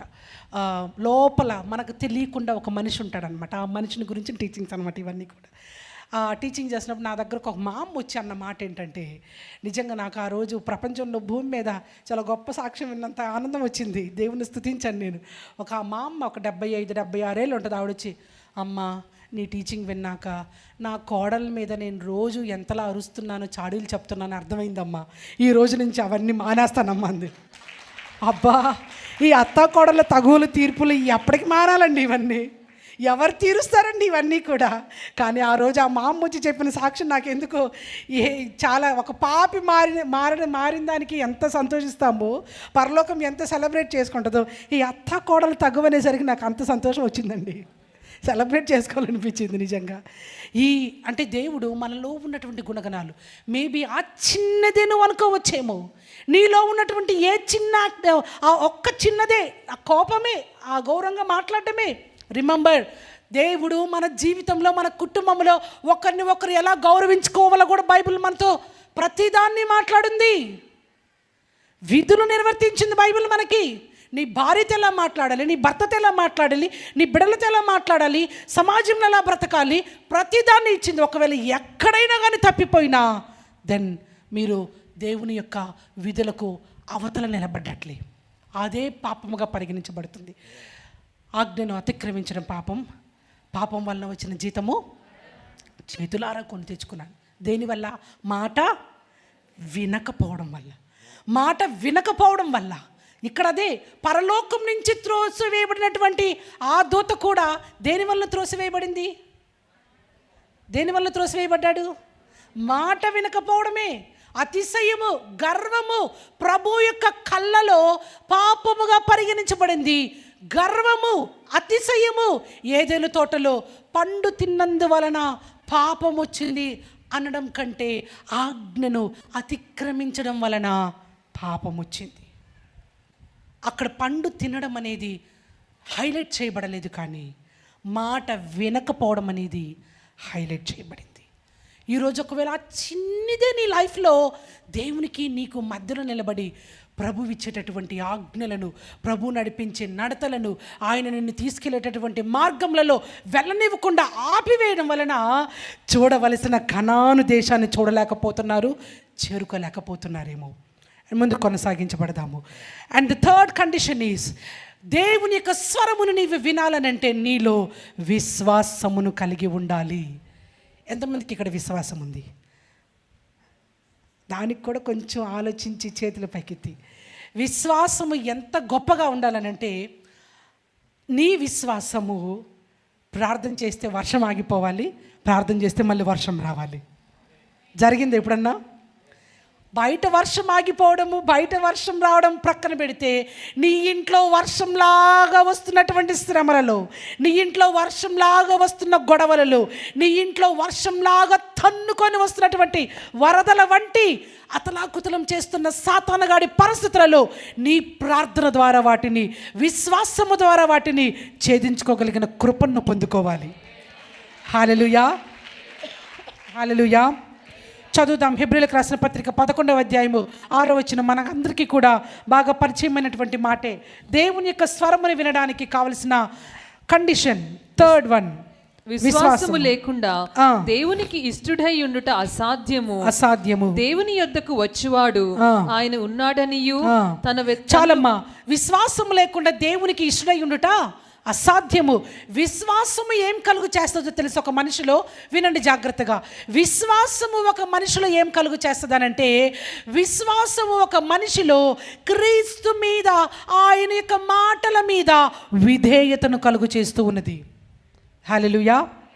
సంఘము విశ్వాసము కలిగినప్పుడు ఆ విశ్వాసము కలిగిన సంఘము నా జీవితంలో క్రీస్తు కార్యములను నెరవేరుస్తాడని నమ్మి దేవుని యొక్క మాటకు విధేయత చూపించి నమ్మకమును ఆయన మీద కలిగి ఉంటుంది. దాని అర్థం ఏంటో తెలుసా? నీ సొంత జ్ఞానమును ఆధారము చేసుకొనక, 3:15 సామెతల్లో చెప్పిన రీతిగా నీ సొంత జ్ఞానము మీద ఆధారపడకుండా నీ సమస్తమును కూడా ప్రభు యొక్క పాదాల చెంత పెట్టి ఆయన చెప్పిన రీతిగా నువ్వు నడువు. చదువుతారా ఆ మాటను కూడా? సామెతలు 3:15. పగడముల కంటే అతి ప్రియమైనది నీ ఇష్ట వస్తువులన్నీ దానితో సమానం. నీ స్వబుద్ధిని ఆధారము చేసి కొనక నీ పూర్ణ హృదయంతో 3:5-6 నీ పూర్ణ హృదయంతో యెహోవా యందు నమ్మకముంచుము. ఇక్కడ ఆగండి. నీ పూర్ణ హృదయంతో యెహోవా యందు నమ్మకముంచుము. మనం చాలాసార్లు మనం ఒక విషయం అనుకున్నాం అనుకోండి. ఈరోజు ఒక చిన్న మాట మన కళ్ళ ముందు పెట్టుకుందామా? సిలువ సంప్రదాయమా? నిజంగా నాకు సంప్రదాయంతో పనే లేదండి అనే వాళ్ళు చేతులు ఎత్తండి. మీ పిల్లలకి ఎంతమందికి క్యాస్ట్ కూడా చూడకుండా పెళ్లి చేశారు? అబ్బా, ఒక్క చెయ్యి. సేమ్ క్యాస్ట్ కావాలి, సంప్రదాయం కాదా అది? ఏం మరి ఎందుకు అంత అబద్ధాలు ఆడుతున్నారు మీరు? చాలామంది సంప్రదాయాలు చూస్తున్నారు. ఈరోజు మీరు సిలువ దగ్గరకు రావడం కూడా మీ యొక్క అవసరాల కొరకు వచ్చిన వారు చాలామంది ఉన్నారు. మీరు సంప్రదాయముతో శరీరముతో జీవిస్తున్నారు కాబట్టి, మీ జ్ఞానం మీద బ్రతుకుతున్నారు కాబట్టి ఇంకా క్రీస్తు యొక్క స్వరము, పరలోక ప్రత్యక్షతలు, దేవుని హృదయ వేదన మీకు అర్థం కావట్లేదు. సంఘముతో పరిశుద్ధాత్మ మాట్లాడుచున్న మాట. సిలువ సంప్రదాయమా? సంప్రదాయం కాకపోతే ఈరోజు నువ్వు కల్చరల్ క్రిస్టియన్గా జీవించక, కల్చర్ని మనము గౌరవించాలి కానీ క్రీస్తుని ఘనపరచాలి. హల్లెలూయా. ఆ మొదటి లైన్ చదవమ్మా. Trust in the Lord with all your heart. నీ ప్రవక్తన అంతటి మొదటి లైన్ స్వబుద్ధిని ఆధారము చేసి కొనక. మొదటి లైన్ 5వ అధ్యాయం వచనం. నీ పూర్ణ హృదయముతో ఇక్కడ వినండి. నీ పూర్ణ హృదయముతో. ఇక్కడ సగం హృదయంతో అని చెప్పట్లేదు. నువ్వు అనుకున్న ఆలోచన ఒకటి, ఆ తర్వాత సంఘము లేకపోతే వాక్యం చెబుతున్న ఆలోచన మరొకటి కాదు. ఒకవేళ క్రైస్తవుడిగా, రోషము కలిగిన క్రైస్తవుడిగా, దేవుని తెలుసుకున్న క్రైస్తవుడిగా, నిజమైన దేవుని బిడ్డగా, ఆయన రక్తము ద్వారా కడగబడిన సంఘముగా ఒకవేళ నీవు కానీ ఈ రోజున క్రీస్తు రక్తంలో కడగబడి ఆయన బిడ్డగా నిలబడి ఉన్నావనంటే నీ మాట అవును అంటే అవును అనాలి, కాదు అంటే కాదు అనాలి. ఇక లోకానికి నో అని చెప్పినప్పుడు లోకానికి ఇక మళ్ళీ మనం చూడకూడదు. కరువైన, ఖడ్గమైన, ఇరుకైన, వస్త్రహీనత అయిన, అధికారమైన, దేవదూషణి అయిన. మా తల్లిదండ్రులు ఇద్దరు కూడా చెన్నై రాష్ట్రంలో వాళ్ళు. నేను ఆంధ్రాకి చెందిన అమ్మాయిని కాదు, పుట్టి పెరిగిందంతా కూడా నాది చెన్నై, మద్రాసు పట్టణం. మరి ఆ స్టేట్లో ఉంటూ నాన్నగారు జాబ్ చేసుకుంటూ సంఘం నడిపించేవాళ్ళు. దేవుడు పరిపూర్ణమైన పరిచర్యకు పిలువగా నాన్నగారు ఉద్యోగానికి రిజైన్ చేసి సంఘాన్ని నడిపించుకుంటూ ఉన్నప్పుడు చెన్నైలోనే దేవుడు ఆంధ్రప్రదేశ్లో ప్రకాశం జిల్లాలో కందుకూరు అనే పట్టణంని పేరుతో సహా చూపించి దేవుడు ఆ ప్రాంతానికి నాన్నని పరిచర్యకు తీసుకొచ్చాడు. అక్కడికి పరిచర్యకు వచ్చేటప్పుడు మేము చిన్న పిల్లలమండి, 6 పిల్లలమి. నాన్నగారు అమ్మ ఇద్దరు కూడా మంచి సేవకులు. వారిద్దరిని చూస్తూ పెరిగాను. వారిద్దరి నాకు నా జీవితంలో విశ్వాసపు వీరులు అన్నమాట. నా తల్లిదండ్రులు ఇద్దరు కూడా. నాన్న ఎంత ఆశ, ఎంత దేవుని మీద ప్రేమ అంటే తనకు పుట్టిన 6 పిల్లల్ని కూడా దేవుని పరిచర్యకు అప్పగించేశాడు ఆయన. ఆయనకు ఆశ నా కుటుంబము లేవీయుల కుటుంబం లాగా ఉండాలని ఆయనకు ఆశ.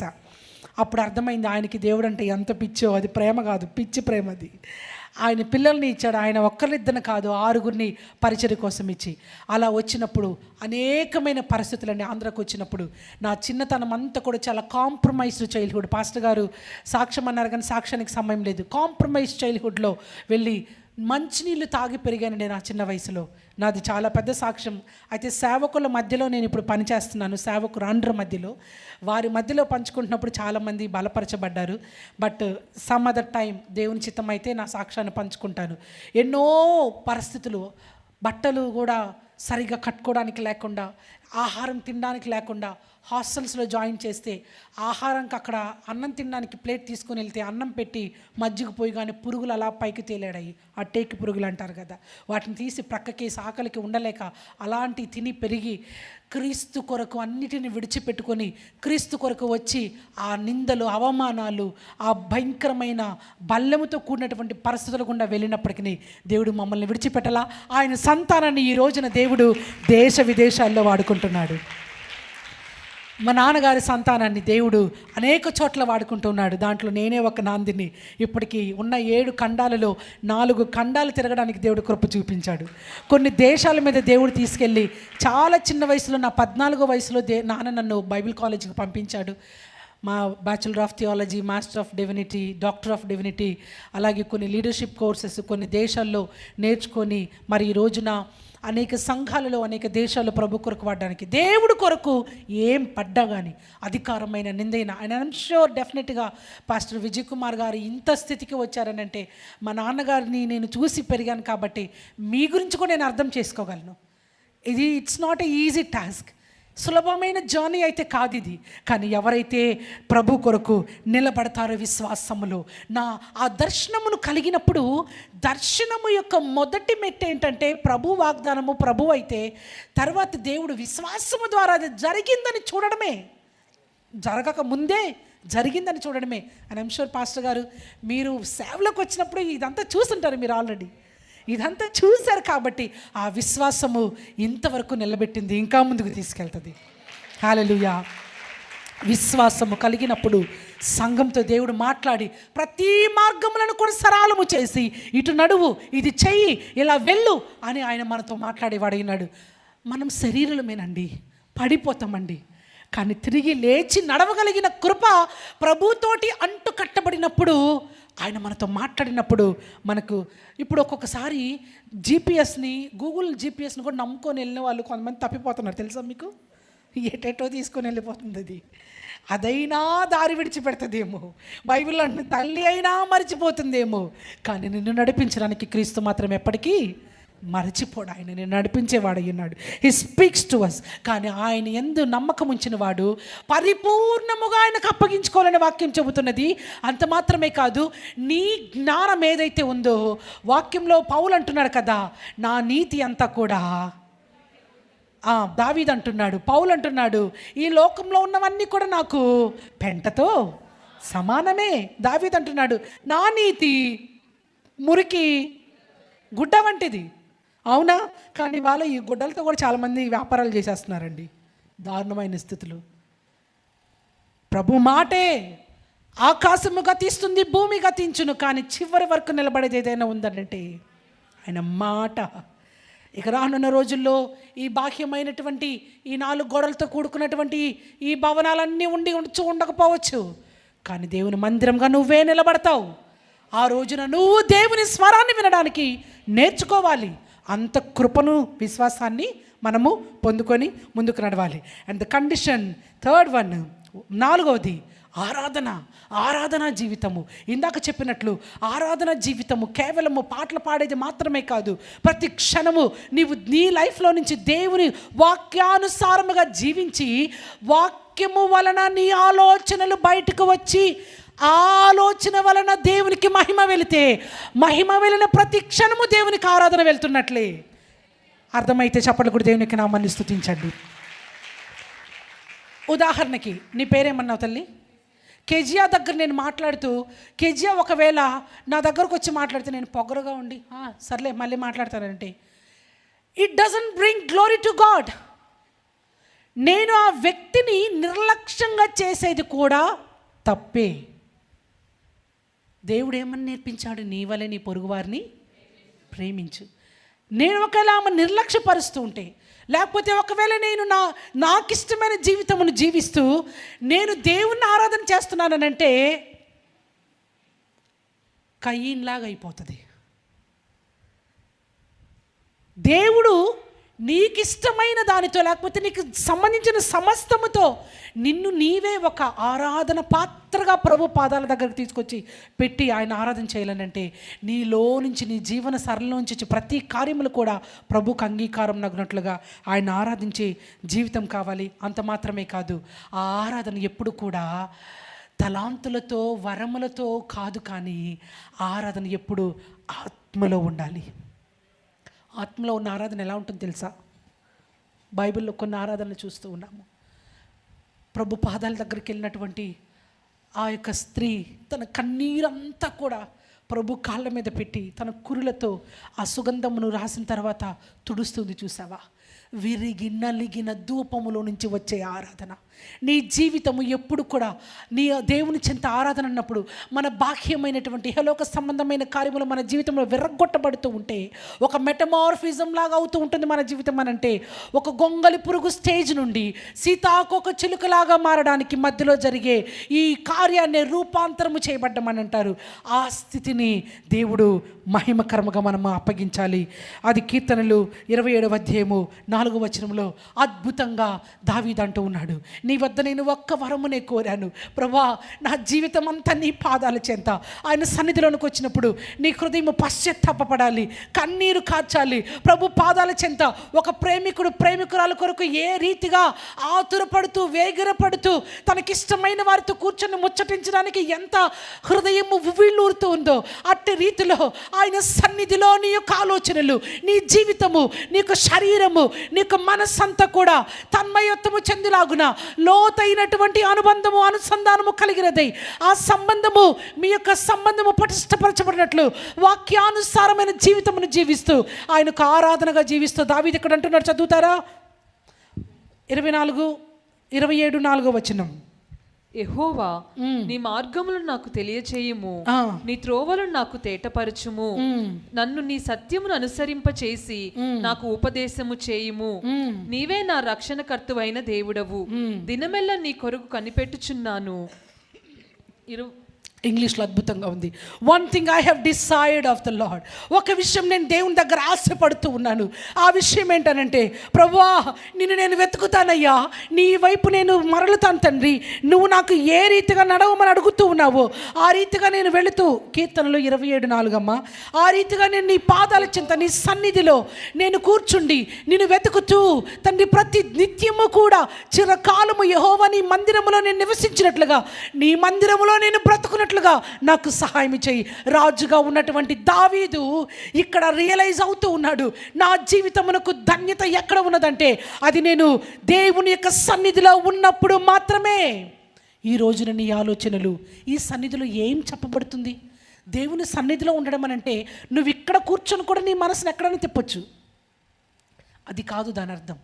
దేవుని సన్నిధి అంటే ఆయన యొక్క ప్రసన్నత, ఆయనతోటి చేరి ఆయన మార్గంలో ఆయన హృదయానుసారముగా మనము మన జీవితంలో నడవడమే.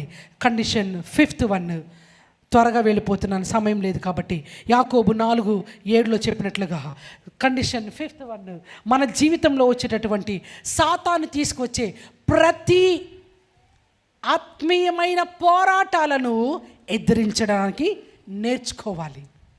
సాతాను తీసుకొచ్చే ఆత్మీయ పోరాటాలను ఎదిరించడం నేర్చుకున్నప్పుడు, శరీరాన్ని ఎదిరించడం నేర్చుకున్నప్పుడు, మీ జీవితంలో ఆత్మదేవుని యొక్క స్వరాన్ని మీరు వింటూ ఉన్నప్పుడు, ఒకవేళ ఈ శరీరాన్ని మీరు ఎదిరించలేకపోతే ఇక్కడే మీరు ఆగిపోవచ్చు. కానీ శరీరాన్ని ఎదిరించడం అంటే వాక్యంలో సెలవిచ్చుచు ఉన్నది. యాకోబు 4:7 వచనంలో అపవాదిని మీరు గద్దించండి.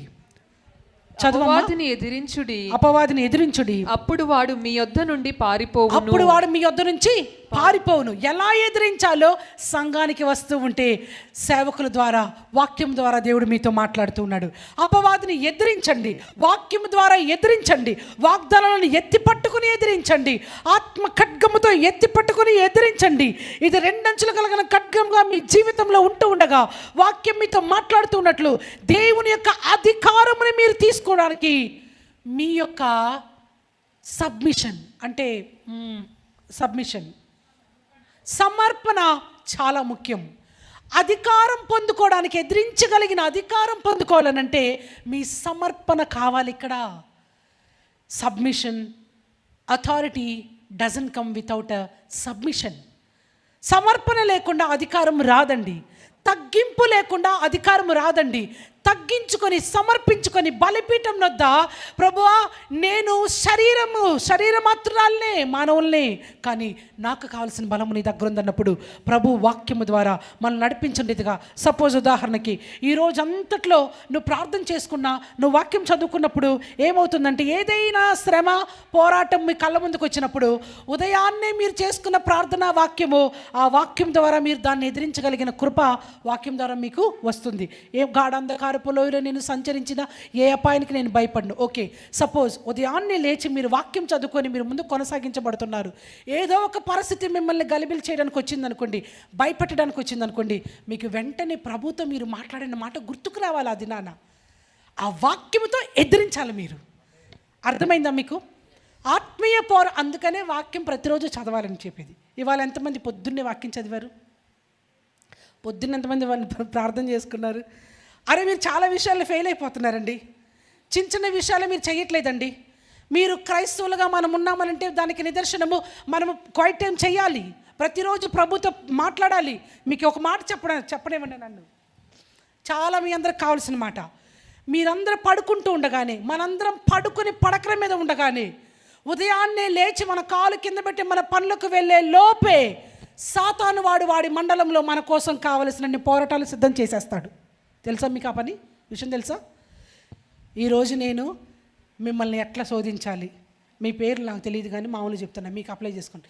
ఈరోజు నేను ఎలాగ వీళ్ళని శోధించాలి.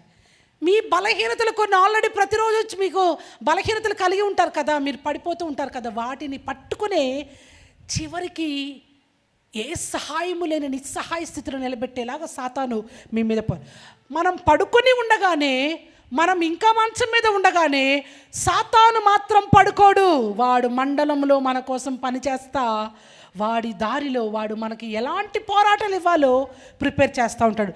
అందుకనే పొద్దున్నే లేవగానే ఆ ఫోన్ తీసుకొని కొంతమంది వాక్యాలే పెడతారండి, మంచిదే, కానీ వాక్యం ఏమో చిన్నదిగా ఉంటుంది, వాళ్ళ ఫోటో ఏమో పెద్దదిగా ఉంటుంది. అది ఓపెన్ చేయగానే వాళ్ళ మొహమే చూడాలి ఫస్ట్, ఆ మొహమే చూడాలా, లేకపోతే పొద్దున్నే లేచి ఇంకేదైనా మనం చెయ్యాలా? వీటన్నిటికంటే భర్తను వెతకడం అనేది చాలా ముఖ్యం. ఎందుకనంటే మహోన్నతుని చాటున నివసించువాడు సర్వశక్తిని నీడను విశ్రమిస్తున్నాడు. జాగ్రత్తగా ఆలకించండి. మహోన్నతుని చాటున, ఆ తర్వాత మాట ఏంటి? నివసించుట. నిలబడేవాడు, కుసేపు ఉండేవాడు కాదు అక్కడ అర్థము. నివసించుట, నివాసము, దాని అర్థం ఏంటంటే ఎప్పుడూ ఉండేవాళ్ళు అని అర్థం. అది మహోన్నతుని చాటున ఎప్పుడు, అది మన నివాసము. మహోన్నతుని చాటున నివాసము చేసుకున్నప్పుడు ఈ పోరాటాలన్నీ కూడా 91వ కీర్తనలో చెప్పినట్లుగా ప్రభు దేవదూతలను పంపిస్తాడంట. ఉదయాన్నే నువ్వు లేవగానే ఒకవైపు సాతాను మండలము నీ కోసం రెడీగా ఉంటుంది, పరలోక మండలం కూడా నీ కోసం రెడీగా ఉంటుంది. చప్పట్లు కూడా దేవునికి నామాన్ని స్తుతించండి.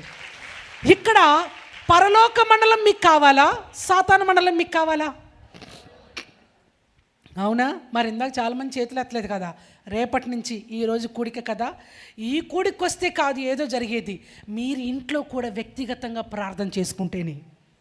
సో రేపొద్దున్నే లేవగానే మీరు ఇంకేదో చెయ్యకముందు ఆ దినానికి కావలసిన కృప నాకు ఇవ్వయ్యా, నాకు శక్తిని ఇవ్వయ్యా, నాకు ఈరోజు ఒకవేళ నా మాటల ద్వారా కానీ, నా చూపుల ద్వారా కానీ, నా హృదయ తలంపులు కానీ, వాక్యం అంటుంది యెహోవా నా మాటల్లో ఏదైనా కానీ దోషం ఉండకుండా ఈరోజు కావలసిన కృప నాకు ఇవ్వయ్యా. తద్వారా ఒకవేళ మా అత్తగారే నన్ను ఏమన్నా అన్నా కానీ, మా అమ్మాయే నన్ను ఏమన్నా అన్నా కానీ, మా ఆడపడిచే నన్ను ఏమన్నా అన్నా కానీ, మా వదిన గారే నన్ను ఏమన్నా అన్నా కానీ, నేను నా శరీరాన్ని ప్రలోభ పెట్టి కమాన్ అటాక్ చెయ్యని చెప్పను. జ్ఞానయుక్తమైన మాటలే మాట్లాడి ఈ శోధన నుంచి తప్పించుకొని వెళ్తా. తద్వారా అపవాది రాత్రికి రాత్రే నీ బలహీనతలు గుర్తుపెట్టుకొని వాడు రెడీ చేసిన ప్రణాళికల్లో ఒకటి ఓడిపోతాడు వాడు. హల్లెలూయా. పరలోకం ఇప్పుడు నీకు అక్కడి నుంచి నువ్వు తాళ్ళుకొని నిలబడగలిగిన కంట్రోలింగ్ పవర్ ఇస్తాడనమాట. అలాగే కదా యేసుప్రభు కూడా ఆకలితోటి కొండ మీదకి వెళ్ళినప్పుడు సాతాను గాడు వచ్చి అక్కడ శరీరాన్ని శోధిస్తుంది. శరీరాశను జయించాడు దేవుడు. అలాగే నేత్రాశను నేత్రాశతో శోధిస్తూ ఉన్నది. నేత్రాశను కూడా దేవుడు జయించాడు. జీవబ్రహ్మం ద్వారా శోధిస్తూ ఉన్నది. నువ్వు లేవకముందే నీ కోసం సాతాను లోకము సిద్ధంగా ఉంటుంది, నీ కోసం పరలోకం కూడా సిద్ధంగా ఉంటుంది. నీకేది కావాలో నీ చేతిలోనే ఉంది రేపటి నుంచి. హల్లెలూయా. ఓకే, సమయం లేదండి.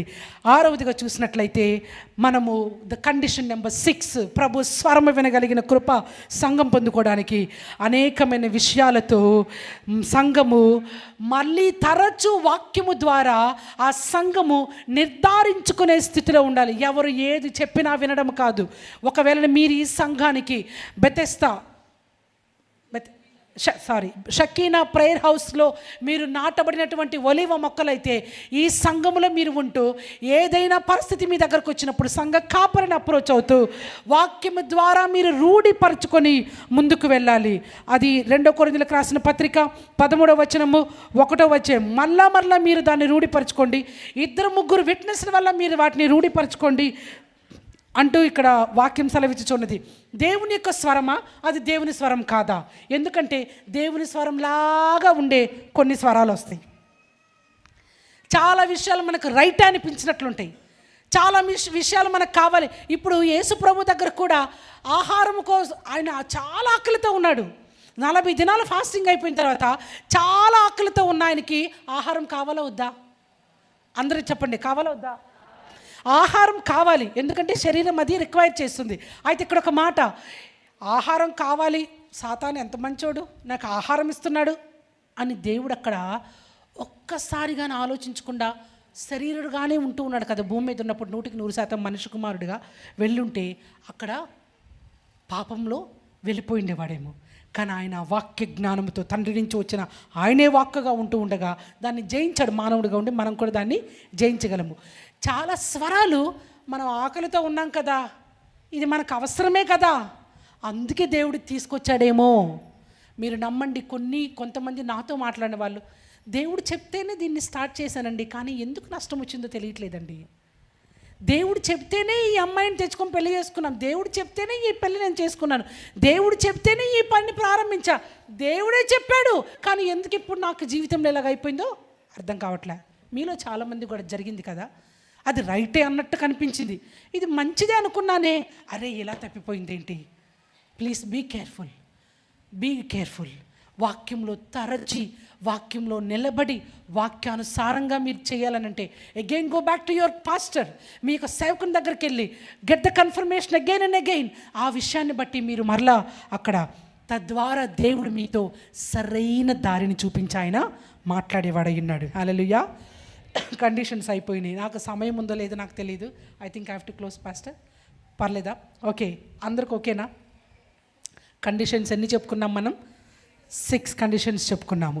అండ్ దెన్ ఇప్పుడు మెథడ్స్, దేవుడు ఏ రీతిగా మనతో మాట్లాడేవాడై ఉన్నాడు, ఆయన మనతో మాట్లాడేటువంటి తీర్లు, ఆయన మనతో ఆడిబుల్ వాయిస్లో అంటే మాట ద్వారా, స్వరము ద్వారా కూడా మాట్లాడతాడు. అయితే ఈ రోజుల్లో దేవుడు స్వరముతో మాట్లాడట్లేదు.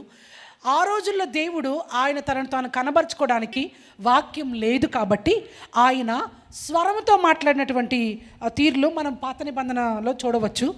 క్రొత్త నిబంధనలో కూడా ఉంది. ఎక్కడ? పౌలు దగ్గర, పౌలా నువ్వు శోధించుచున్నటువంటి, నువ్వు హింస పెడుతున్నటువంటి, అలాగే యేసుక్రీస్తు బాప్తిసం తీసుకొని వెళ్తున్నప్పుడు కూడా ఈయన నా యొక్క ప్రియ కుమారుడు, ఈయనందు నేను ఆనందించుచున్నాను. క్రొత్త నిబంధనలో కూడా ఆయన ఆడిబుల్ వాయిస్ ఉన్నది. ఆయన మాట్లాడేటటువంటి మెథడ్స్ చెప్తూ ఉన్నాడు. అయితే ఈ రోజుల్లో మనకేం కావాలన్నా ఈ వాక్యాన్ని దేవుడు ఇచ్చాడు కాబట్టి అది తగ్గింది. Extremely rare. ఇప్పుడైతే చాలా అరుదుగా మనం చూడవచ్చు. యేసుక్రీస్తు బాప్తిసం తీసుకున్నప్పుడు, ఆ తర్వాత సీనాయి కొండ మీద ఆయన ట్రాన్స్ఫిగర్ అవుతున్నప్పుడు కూడా మత్తయి సువార్త 3:17 ఇది నా ప్రియమైన కుమారుడు, ఈయన యందు నేను ఆనందించుచున్నాను. అలా మనము కొన్ని చోట్ల మాత్రమే క్రొత్త నిబంధనలో మన తరముల వారి మధ్యలో ఉంటాయి. కానీ బట్ లిటరల్గా దేవుడు ఆయన తన స్వరముతోటి మాట్లాడిన వాడై ఉన్నాడు. ఆయన తన స్వరాన్ని ప్రజలకు వినిపింపచేసిన వాడై ఉన్నాడు. దాని కానవాళ్ళే మనము పాత నిబంధన గ్రంథంలో చూసుకున్నట్లయితే మోషేతో మాట్లాడాడు, అలాగే అబ్రహాంతో మాట్లాడాడు. పితరులతో అందరితో కూడా దేవుడు తన యొక్క స్వరముతో ఆయన మాట్లాడిన వాడిగినాడు. ప్రవక్తలను ఆయన లేపుకున్నప్పుడు చిన్న ప్రవక్తలు, పెద్ద ప్రవక్తలు తన స్వరాన్ని వారికి దేవుడు వినిపింప చేశాడు. ఇవాళ ప్రవక్తలు కాదండి వాళ్ళందరూ కూడా. ఇవాళ ప్రవక్తలు మామూలు ప్రవక్తలు కాదండి. ఇవాళ ప్రవక్తలు అసలు సూపర్ ప్రవక్తలు అనమాట. ఈరోజు వచ్చిన ప్రవచనాలు కాదు, ఆ రోజుల్లో వచ్చింది. ఆ రోజు వచ్చిన ప్రవచనాలన్నీ కూడా ప్రభు హృదయంలో వేదన, తన ప్రజలు పాడైపోతున్నప్పుడు, తన సృష్టి పాడైపోతున్నప్పుడు, తన ప్రజలు తనలాగా ఉండాలనుకున్నది, తన ప్రజలు తనని విడిచిపెట్టి వాళ్ళు పాపములో దుర్గతిలోనికి వెళుతూ ఉన్నప్పుడు వారికి తన హృదయమును తెలియచేయడానికి లేపుకున్న ప్రవక్తలనే ప్రవక్తలు అంటాము. కానీ ఈ రోజుల్లో దేవుడు నాతో మాట్లాడుతున్నాడు, మీకు ఇది చెప్పమన్నాడు అని చెప్పేది ఎంతవరకు నిజమో నాకు తెలియదు. దేవుడు అన్నీ, నేను అంటాను, వాగ్దానాలన్నీ మన జీవితంలో నెరవేర్చబడ్డానికి దేవుడి వాక్యం ఇచ్చాడండి మనకి. అలా చూసుకుంటే మనము ఈ 31వ తారీఖు చాలా భయభక్తులతోటి ఒక్కొక్కళ్ళు ఆ వాగ్దాన ఒక్క వర్స్ని డబ్బులు కూడా వేసి కొనుక్కుంటారు చూసారా. డబ్బులతో కొనుక్కునేది కాదు వాగ్దానం నీ లైఫ్లో. ఏమంటారు దాన్ని, ప్రామిస్ కార్డ్ అంటారు కదా. కొన్ని చోట్లకి నాకు తెలియనప్పుడు కూడా నేను కూడా తీసుకుని దాన్ని చూసి ప్రతిరోజు తీసుకోవడం, మళ్ళీ బైబిల్లో పెట్టుకోవడం. కొంతమంది ప్రతిరోజు తీసుకొని ఆ వాగ్దానం తీసుకొని ఏం చేస్తారు. నేను ఎవరిని కించపరచట్లే, కానీ సంఘానికి నిజం తెలియాలి. ప్రతిరోజు ఆ ప్రామిస్ కార్డ్ తీసుకొని ఇలా చూసుకొని బైబిల్లో పెట్టుకొని, ఇది నా లైఫ్లో ఈ సంవత్సరం దేవుడు వాగ్దానం ఇచ్చాడండి నాకు, ఇది నా లైఫ్లో. కమాన్, మొదట నువ్వు నీతిని, రాజ్యాన్ని వెతకు, అప్పుడు అవన్నీ నీకు ఆటోమేటిక్గా వచ్చేస్తాయి. అప్పుడు అవన్నీ, ఎవరైతే నీళ్ళ దగ్గర ఉండే చెట్టుగా ఉంటారో వాళ్ళు ఫలాలను కాస్తారు.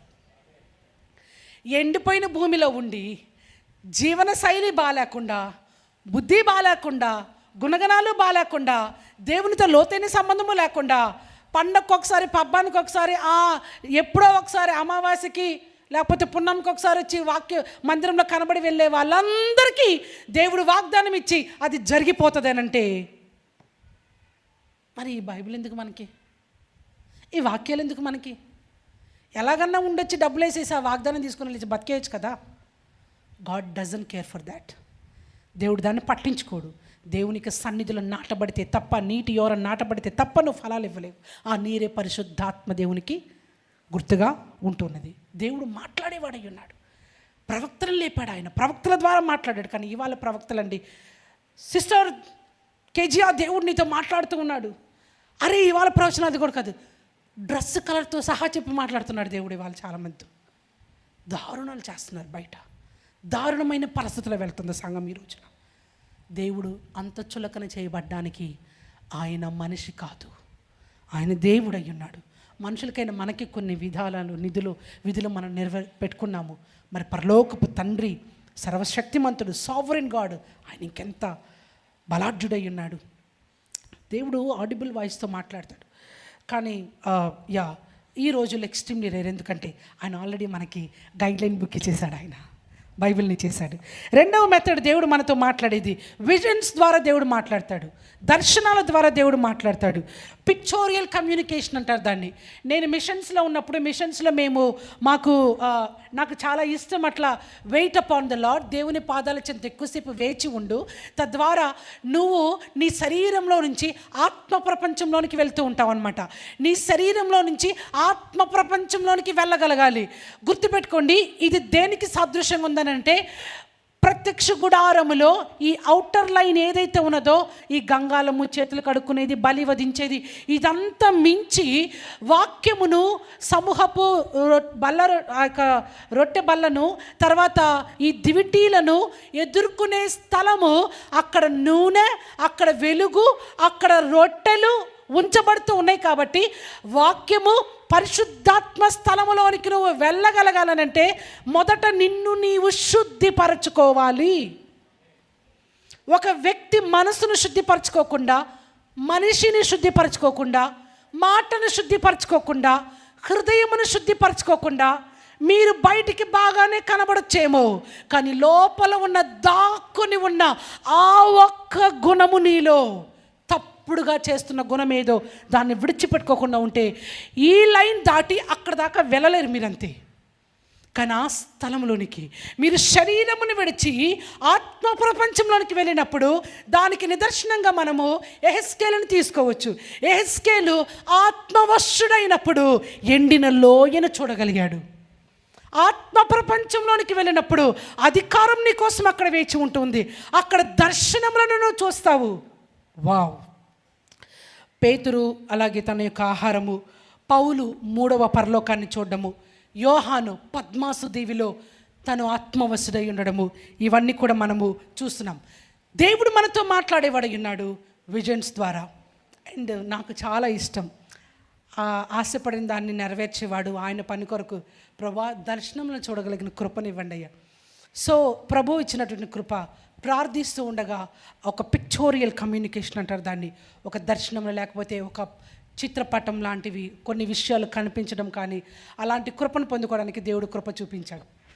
ఇవాళ చాలామంది కూడా మీరు ప్రార్థిస్తూ ఉండగా ప్రభులో అలాగే ఆత్మలో మీరు మరింకెంతగా స్తుతులు చెల్లిస్తూ పరిశుద్ధ స్థలం నుంచి ఆ యొక్క ఔటర్ లైన్ నుంచి మీరు పరిశుద్ధ స్థలంలోనికి వెళ్ళగలిగినప్పుడు, పరిశుద్ధ స్థలం నుంచి అతి పరిశుద్ధ స్థలంలోనికి ఇక్కడికి వెళ్ళాలనంటే జాగ్రత్తగా వినండి.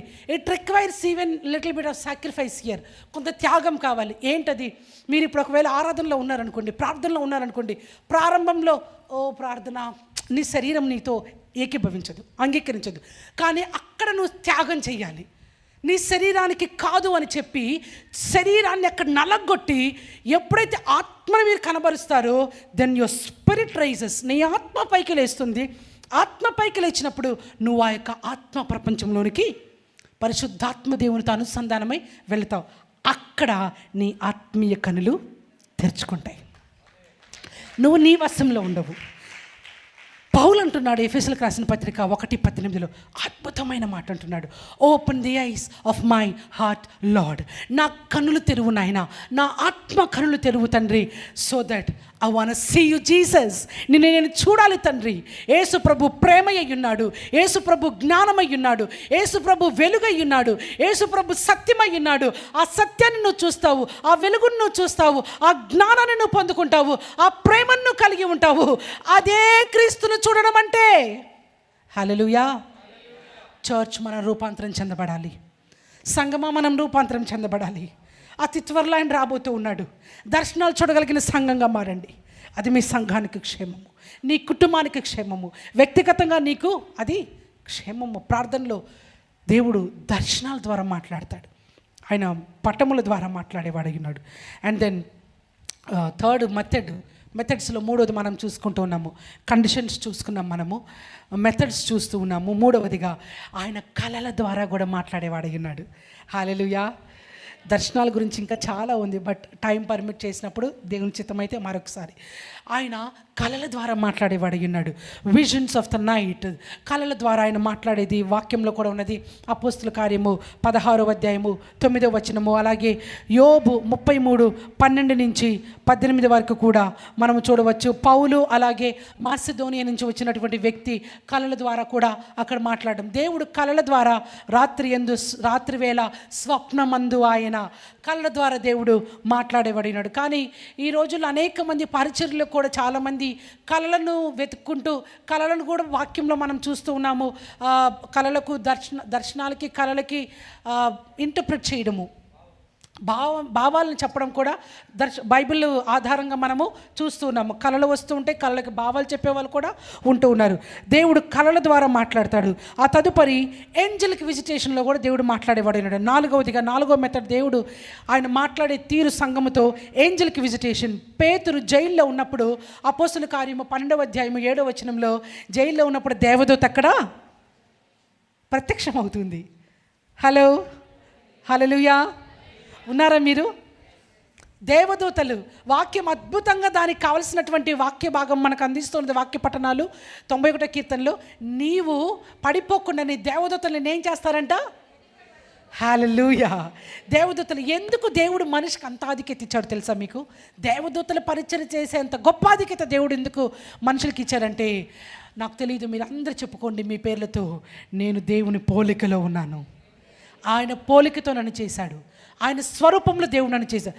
నీవు దేవుని స్వరూపంలో ఉన్నావు కాబట్టి దేవదూత కంటే ఘనముగా నిన్ను సృష్టించాడు కాబట్టి కొంచెముగాని ఇక్కడ ఉన్నను క్రీస్తు వలె, క్రీస్తులాగా, క్రీస్తు బిడ్డగా, క్రీస్తు రక్తముతో, క్రీస్తును పోలిన క్రీస్తు స్వభావముతో, క్రీస్తు గుణగణములతో ఉండగా దేవదూతలు నీకు పరిచయం చేయగలిగిన కృపను పొందుకున్నాం మనము.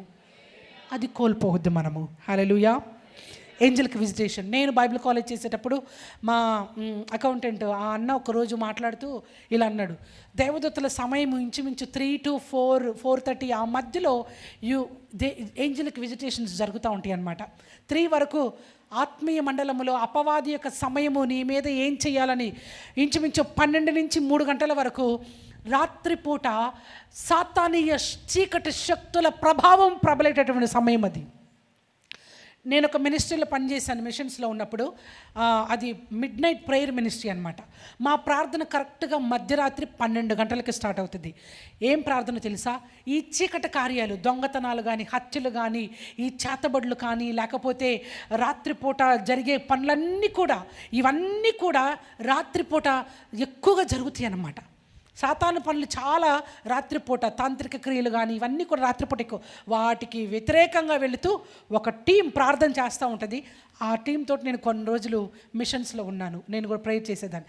అండ్ దెన్ ఆఫ్టర్ 3 o'clock నుంచి 3, 4, 5 ఆ టైం వరకు మీరు లేచి వేకువ జామునే పెందల కడ, నేను బైబిల్లో కూడా చూసినప్పుడు ఆ టైం కూడా 3 నుంచి స్టార్ట్ అవుతూ ఉంటుంది.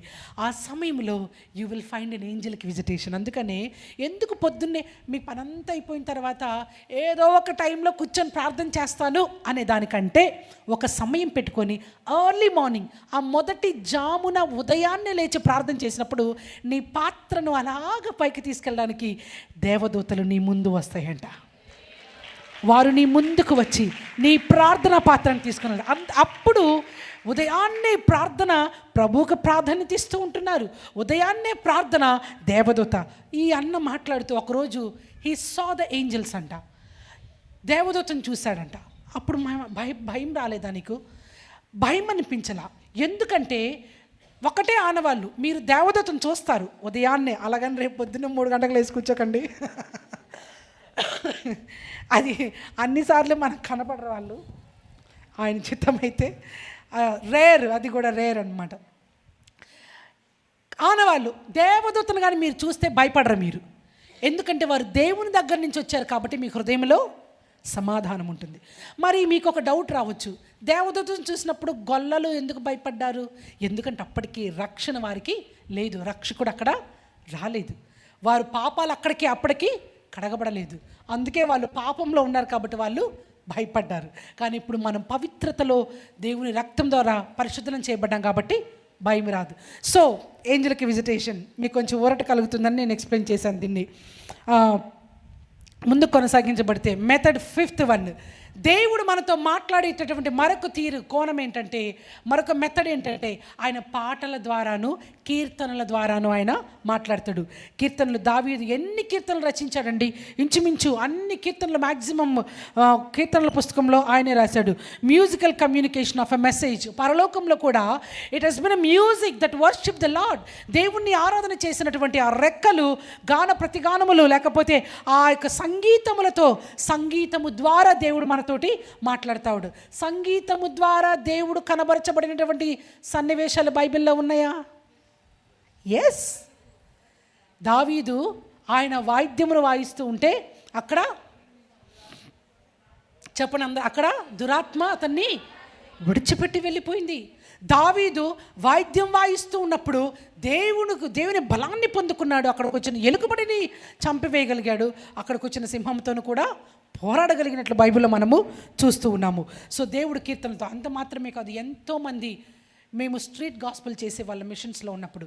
స్ట్రీట్ గాస్పుల్స్లో మొట్టమొదటగా ప్రజలందరూ రావడానికి పాటలే పాడేవాళ్ళం. ఆ పాటలు పాడడానికి నిలబడినప్పుడు కొన్ని పాటలు ప్రజలతో మాట్లాడతాయండి. కదా. ఈరోజు కూడా చాలామంది పాటలు పాడుతున్నారు, కొంతమంది కన్నీరు కారుస్తారు, కొంతమంది ఏడుస్తారు, కొంతమంది ఆదరణ పొందుకుంటూ ఉంటారు. సో పాటల ద్వారా కూడా దేవుడు మనతో మాట్లాడేవాడు ఉన్నాడు. అండ్ ది 6th మెథడ్ ఏంటంటే దేవుడు పరిశుద్ధాత్మ వరములతో మనతో మాట్లాడేవాడు ఉన్నాడు. అది మనము వాక్యంలో 1 రాజులు 13, 17, 18 అలాగే పౌలు పత్రికల్లో ఇంచుమించు ఆత్మ వరములతో ఫలములతో అనే మాటలు మనం చూస్తూ ఉంటాము. It is more like prophetical utterance, ప్రవచనాత్మకమైనటువంటి మాట. ప్రవచనాల ద్వారా దేవుడు మాట్లాడుతూ ఉంటాడు, వరములతో దేవుడు మాట్లాడుతూ ఉంటాడు సంఘముతో. అండ్ దెన్ 8th మెథడ్ ఏంటంటే ఆత్మఫలములతో మాట్లాడుతూ ఉంటాడు. 7వదిగా ప్రవచనముల ద్వారా కూడా దేవుడు మాట్లాడతాడు. దీని గురించి నేను ఎక్కువ మాట్లాడను, ఎందుకంటే నాకు ఇవాళ ప్రవక్తలు గుర్తొచ్చితే ఆ రోజు ప్రవక్తలను బట్టి కన్నీరు వచ్చేస్తుంది కొన్నిసార్లు. ప్రవచనం ఇందాకే దాని గురించి మాట్లాడుకున్నాం కాబట్టి let us not press more on to this. ప్రవచనాల ద్వారా దేవుడు మాట్లాడతాడు, కానీ ఆ ప్రవచనాలు పరలోకము యొక్క ప్రణాళికల గురించిన ప్రవచనాలు అయి ఉండాలి. ఎవరి సొంత స్వార్థాల కోసం వచ్చే ప్రవచనాలు కాదండి.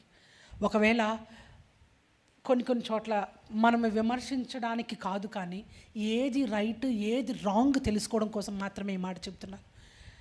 దేవుడు మనకిచ్చేటటువంటి ఈవులన్నీ మనం పొందుకోవడానికే బైబిల్లో ఇచ్చాడండి. ఈ వాగ్దానాలన్నీ నా కోసమే. సంవత్సరంలో మొదటి వాగ్దానం మాత్రమే కాదు, ఇందులో ఉన్న వాగ్దానాలన్నీ నేను సొంతం చేసుకోవడానికే దేవుడు నాకు ఇచ్చాడు. కానీ ఇవన్నీ నేను సొంతం చేసుకోవాలంటే ఆయనకు అంగీకారమైన జీవితాన్ని నేను జీవించాలి.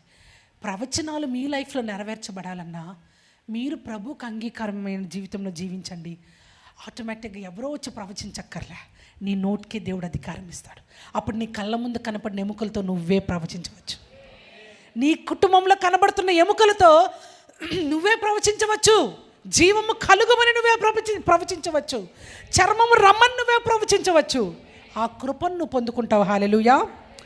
అండ్ దెన్ 8వ మెథడ్, ఆయన డైరెక్ట్గా తన మహిమలోని ప్రత్యక్షతలతో సంఘముతో మాట్లాడేవాడు ఉన్నాడు. మోషేతో సినాయి పర్వతం మీద మాట్లాడుతూ ఉన్నాడు. ఆయన మోషేతో అగ్నితో ఉన్నటువంటి ఆ యొక్క పొద మధ్యలో నుంచి మాట్లాడతాడు. చూడండి, దేవుడు మీతో మాట్లాడాలనుకున్న ఆ సమయంలో ఆయన ఏమైనా వాడుకొని మాట్లాడతాడండి. నమ్మండి, ఎక్కడ ఎవరు విత్తనం వేశారో తెలియదు, ఎవరు నీరు పోసారో తెలియదు, అది ఎలా పెరిగిందో తెలియదు, కానీ ఆ పొద మండి మోషేతో మాట్లాడేలాగా దేవుడు చేశాడు.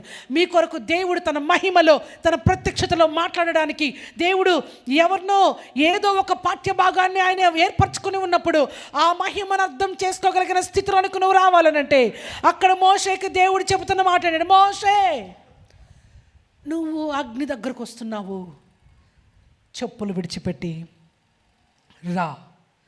ఇక్కడ చెప్పులు అనే మాట మన వాళ్ళు ఈ చెప్పులను చూసుకుంటారు, కానీ చెప్పులు అనేది మురికికి సూచనగా ఉంది. అంటే మురికి మీద ఉంటుంది కదా, ఈ గుండెలో ఉన్న మురికిని పోగొట్టుకోమని దాని అర్థము. అలాగే హవెవర్ మనకున్న ఇది గౌరవానికి సూచనగా చెప్పులు విడిచిపెట్టి వస్తాము. చెప్పులు విడిచిపెట్టి మనం మందిరంలోనికి వస్తూ ఉంటాం. ఒకవేళ చెప్పులు వేసుకోగలిగిన పరిస్థితి ఉన్నా దాని గురించి మీరు ఏమి కాంట్రవర్సీలు చేసుకోకండి, వేరేలాగా మాట్లాడకండి. ఎందుకంటే నాతో ఉన్న ఒక సహోదరి ఒక చోటకి, ఎవరో చెప్తాను, ప్రీతా జెట్సన్ గారు, నేను ఒక చోట మీటింగ్కి వెళ్ళినప్పుడు సిస్టర్కి నాతో చాలా చక్కగా మేము అక్క చెల్లెల్లాగా మెలుగుతూ ఉంటాం అన్నమాట. ఒక మీటింగ్లో సహోదరి ఆమె స్టేజ్ మీదకి చెప్పులు లేకుండా వెళ్ళింది. ఆమె ఇండియాలోని ద ఫస్ట్ 4 సిజేరియన్స్ జరిగిన వ్యక్తిగా కనబడింది. ఆమెకు షుగర్ కూడా, చిన్నది ఏదైనా జరిగినా కానీ అక్కడ వెంటనే ఒంటి నిండా కూడా ర్యాషెస్ వచ్చేస్తాయి. అలాంటిది స్టేజ్ మీద ఇంత లోతు మేకు దిగబడిపోయింది ఆమె కాలంలో.